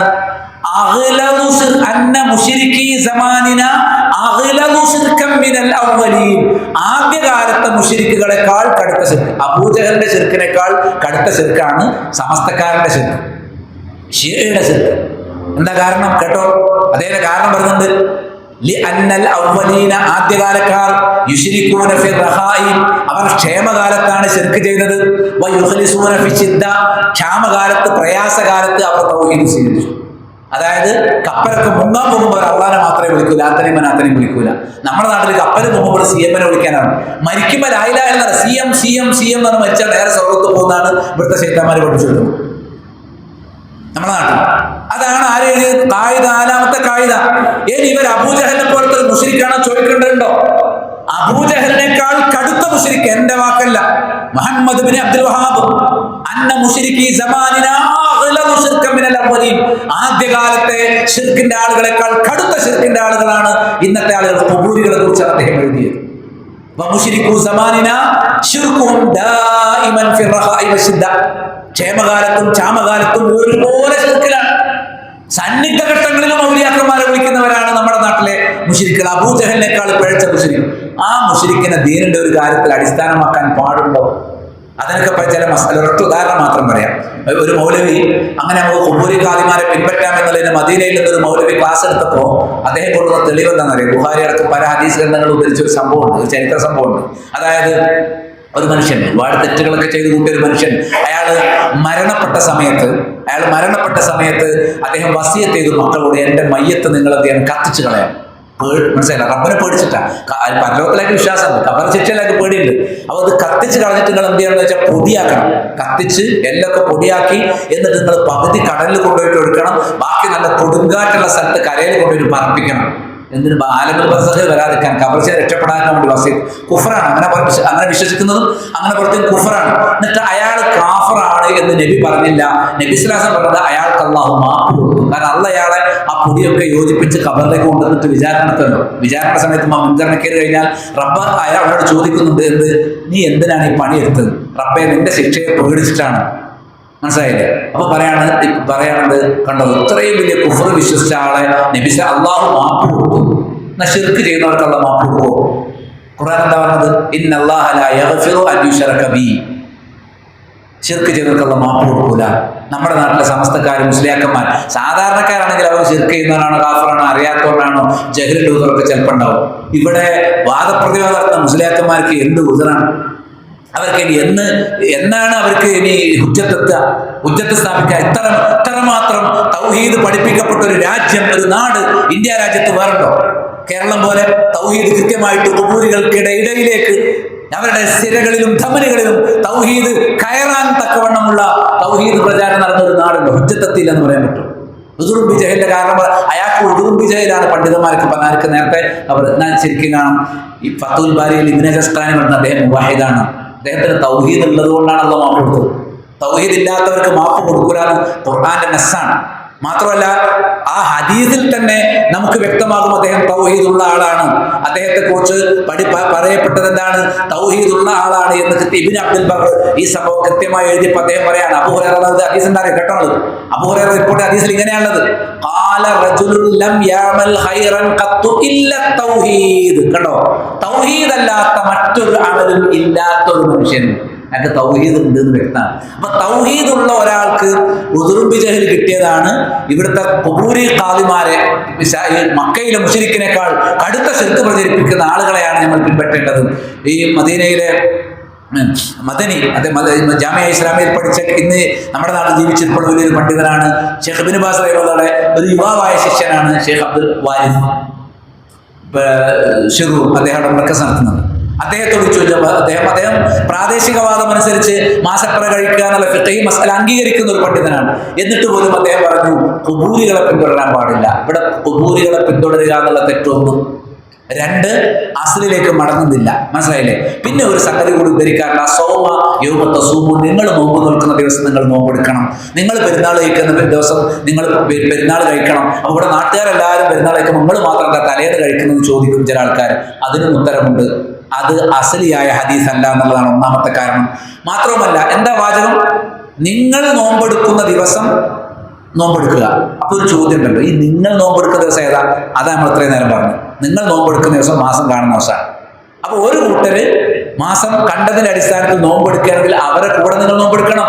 ഇവിടെ ലോകത്തുള്ള എല്ലാവരും നോമ്പെടുക്കുമ്പോൾ അത് അറിഞ്ഞാൽ അവരെ കൂടെ നമ്മൾ നോമ്പെടുക്കണം എന്ന് മാത്രമേ ഹദീസിൽ നിന്ന് കിട്ടൂ. അല്ലാതെ മാസം കണ്ടു എന്നറിഞ്ഞാലും നമ്മുടെ ഈ ചെറിയ വൃത്തത്തിലുള്ള ഒരു ചെറിയ ടവല് തൂക്കിയിട്ട് എത്ര വലിപ്പമുള്ളൂ കേരളത്തിൽ, ആ നാട്ടിലുള്ള ആ ആളുകൾ അവര് നോമ്പെടുക്കുമ്പോൾ നോമ്പെടുക്കണം എന്നുള്ളതിലേക്ക് ഈ ഹദീസ് വ്യാഖ്യാനിക്കരുത്. ഇതൊരു ഇളവാണ്. അതായത് ഒരു നാട്ടിലെ മാസം അറിഞ്ഞില്ല, അറിയാത്ത ആളുകൾ എന്ത് ചെയ്യുന്നു, മറ്റൊരു ദിവസത്തിൽ ഇതുപോലെ നേരത്തെ ഖുറൈബിന്റെ ഹദീസിൽ കണ്ടതുപോലെ അവർ കണ്ട മാസം അനുസരിച്ച് ഇങ്ങനെ വരുന്നു. അപ്പൊ ആ മാസം അനുസരിച്ച് തന്നെ നിങ്ങൾ പൂർത്തിയാക്കുക എന്നേ ആ പറഞ്ഞതിന് അർത്ഥമുള്ളൂ. നിങ്ങൾ നാട്ടുകാരോടൊപ്പം നോമ്പ് നിൽക്കുക എന്ന് പറഞ്ഞാൽ, അല്ലാതെ നോമ്പ് തീരുമാനിക്കേണ്ടത് തന്നെ എങ്ങനെയാന്ന് വരുമോ? കാരണം ജനങ്ങൾ നോമ്പെടുക്കുമ്പോൾ നോമ്പെടുക്കാൻ ജനങ്ങളാണോ അതോറിറ്റി? ഏത് ജനം? ആ ചോദ്യത്തിന് ഉത്തരം വേണ്ടേ? ജനങ്ങൾ നോമ്പെടുക്കുക എന്ന് പറയുമ്പോൾ അവരെന്തിനടിസ്ഥാനത്തിലാണ് നോമ്പെടുക്കുന്നത് ഉത്തരം വേണ്ടേ? അതാണ് ആദ്യത്തെ ചർച്ച. ജനങ്ങൾ നോമ്പെടുക്കുന്നതിന്റെ അടിസ്ഥാനം റുഇയത്തുൽ ഹിലാലാണ്.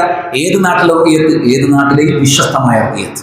ഇൻഷാ അല്ലാഹ് ഇതിൽ ചർച്ചകളുണ്ട്, പല വിഷയങ്ങളും പല ഫത്വകളും അങ്ങോട്ടും ഇങ്ങോട്ടും ഒക്കെ നിങ്ങൾ കേട്ടിരിക്കും. ഇതെല്ലാം കൂടി പറയാൻ നമ്മുടെ ഈ 1 മണിക്കൂർ സമയം മതിയാവുകയില്ല എന്നുള്ളത് കൊണ്ട് തൽക്കാലം ഞാൻ അവസാനിപ്പിക്കുകയാണ്. വിഷയത്തിന്റെ അടിസ്ഥാനവും ആധാരവും വ്യക്തമായിട്ടുണ്ടാവും. ഇത് കൂടുതൽ പഠനവിധേയമാക്കേണ്ടതാണ്. ഗ്രൂപ്പിസമല്ല, ഫിത്തനയല്ല നമ്മൾ ലക്ഷ്യമിടുന്നത്, മറിച്ച് പ്രാമാണികമായ ഐക്യം. നമുക്ക് പെരുന്നാൾ വരെ ഐക്യമാണ്. സങ്കടകരമായ, ഞാൻ ബാലുശ്ശേരിയാണ് ഇപ്പൊ താമസിക്കുന്നത്. എൻ്റെ നാട്ടിൽ സലഫികളുടെ പള്ളിയിൽ ഞാൻ 2-3 വർഷക്കാലം ഫത്വ പറഞ്ഞ എൻ്റെ പള്ളിയിൽ പെരുന്നാളിന് നിങ്ങൾ പോയാൽ പള്ളിയുടെ ഒരു ഭാഗത്തെ മുറ്റത്ത് സലഫികളായ ഒരു സംഘത്തിന്റെ ഈദ്ഗാഹും അതേ പള്ളിയുടെ മറുഭാഗത്തുള്ള തൊട്ടടുത്ത ഒരു പറമ്പിൽ മറ്റൊരു വിഭാഗത്തിന്റെ ഈദ്ഗാഹും ഒരേ സമയത്തൊരു 10 മിനിറ്റിന്റെ ഗ്യാപ്പിൽ നടക്കും. ഇതാണ് നമ്മുടെ നാട്ടിലെ ഐക്യം. ഒരു ഐക്യത്തിന് വേണ്ടി നമ്മൾ സലഫികൾ, തൗഹീദുള്ളവർ ഈ പെരുന്നാളിനും അങ്ങനെ തന്നെയാണ് നടന്നത്. കോഴിക്കോട്ടൊക്കെ ഐക്യമുണ്ട്. ഖുബൂരികളുടെ ഐക്യം സ്വീകരിക്കാമെങ്കിൽ പെരുന്നാളെങ്കിലും സ്വീകരിക്കാമല്ലോ. ഖുബൂരികൾ വിട്. ജമാഅത്തെ ഇസ്ലാമിയും മുജാഹിദ് ഗ്രൂപ്പുകളും എല്ലാവരും ഒരുമിച്ച് ഐക്യ ഈദ്ഗാഹുകൾ കോഴിക്കോട്ടൊക്കെ നടത്താറുണ്ട്. ആ ഐക്യ ഈദ്ഗാഹിന്റെ 1 കിലോമീറ്റർ ഇപ്പുറത്ത് ഐക്യത്തിന് വേണ്ടി ഞങ്ങൾ നാട്ടിലെ ഈദ്ഗാഹിന്റെ കൂടെ കൊണ്ടുവന്ന ആൾക്കാർ വേറെ ഈദ്ഗാഹ് നടത്തുന്നത്. എന്താ ഐക്യത്? അവർക്ക് ഏറ്റവും ചുരുങ്ങിയത് ഐക്യം ആത്മാർത്ഥമായി പറയുകയാണെങ്കിൽ ആ സമൂഹ ഈദ്ഗാഹിലേക്കെങ്കിലും ചേർന്ന് വെക്കണ്ടേ? അപ്പൊ ഐക്യം ആത്മാർത്ഥല്ല, പൊളിറ്റിക്സ് ആണെന്ന് നമ്മൾ ധരിച്ചു പോകും. പക്ഷെ അവരുടെ കൂടെ നിൽക്കുന്ന സാധാരണക്കാർ ആത്മാർത്ഥമായിട്ട് ഇതാണ് ദീൻ എന്ന് വിചാരിച്ചിട്ടാണ്. എന്നാൽ മാസപ്പരവയുടെ ദീൻ വേണ്ടത്ര, കാരണം നമ്മുടെ 80 കൊല്ലം 100 കൊല്ലമായിട്ടേ ഉള്ളൂ ഈ ഇസ്ലാഹി പ്രസ്ഥാനം എന്ന് പറയുന്നത് വ്യവസ്ഥാപിതമായി വരാൻ തുടങ്ങിയിട്ട്. നമ്മൾ തൗഹീദിനും സുന്നത്തിനുമാണ് ഊന്നിയത്. ബിദ്അത്തും ശിർക്കുമാണ് ഈ നാട്ടിൽ മനസ്സിലായത്. അതല്ലാതെ എന്തല്ല, ഈ ശാഖാപരമായ പല വിഷയങ്ങളും നമ്മൾ പഠിച്ചു വരുന്നേ ഉള്ളൂ. അങ്ങനെ പഠിക്കാനെങ്കിലും എടുക്കേണ്ട വിഷയമാണ് എന്ന് ഇവിടുത്തെ പ്രസ്ഥാനത്തിന്റെ ഉത്തരവാദപ്പെട്ട ആളുകൾക്കും ബാധ്യതയുണ്ട്. അവരേതായാലും മാസം തീരുമാനിക്കുകയും അണികളെ അറിയിക്കുകയും ചെയ്തവരാണല്ലോ. നിങ്ങളൊരു ഇസ്ലാമിന്റെ അടിസ്ഥാന പ്രമാണത്തിന്റെ അസലിന്റെ അടിസ്ഥാനത്തിൽ മാസം തീരുമാനിക്കാൻ തയ്യാറാകണം. അതിൽ സൗദി അറേബ്യ എന്നുള്ളത് ഒരു ഘടകം മാത്രമാണ്. സൗദി അറേബ്യയിൽ കാണണമെന്നില്ല. നിങ്ങളുടെ നാട്ടിൽ കണ്ടാൽ നിങ്ങൾക്ക് എടുക്കാം. സൗദി അറേബ്യയിൽ കണ്ടാൽ നമ്മുടെ നാട്ടിൽ കണ്ടില്ല എന്നതുകൊണ്ട് തള്ളിക്കളയരുത്. സൂമൂലി റുഇയത്തിഹി എന്നുള്ളതാണ് ഇതിന്റെ ആമായ നിയമം. ഫമൻ ശഹിദ മിൻകും ശഹറ ഫലയസുംഹു എന്നുള്ളതാണ്. നമ്മുടെ മനസ്സിനെ അതിനനുസരിച്ച് പാകപ്പെടുത്തുകയും ശരിയായ സുന്നത്ത് നമ്മുടെ നാട്ടിൽ ജീവിപ്പിക്കാൻ നമ്മൾ മുന്നോട്ട് വരികയും ചെയ്യുക. ഹക്കായി മനസ്സിലാക്കി മുറുകെ പിടിക്കാൻ അള്ളാഹു തൗഫീഖ് നൽകട്ടെ. ബാത്തിലായി തിരിച്ചറിഞ്ഞ് അതിനെ വർജിക്കാൻ അള്ളാഹു നമ്മെ അനുഗ്രഹിക്കട്ടെ. അല്ലാഹുമ്മ ربنا آتنا في الدنيا حسنة وفي الآخرة حسنة وقنا عذاب النار اللهم يا مقلب القلوب ثبت قلوبنا على دينك اللهم يا مصرف القلوب صرف قلوبنا على إطاعتك اللهم أعنا على ذكرك وشكرك وحسن عبادتك وصلى الله على من لا نبي بعده والسلام عليكم ورحمة الله.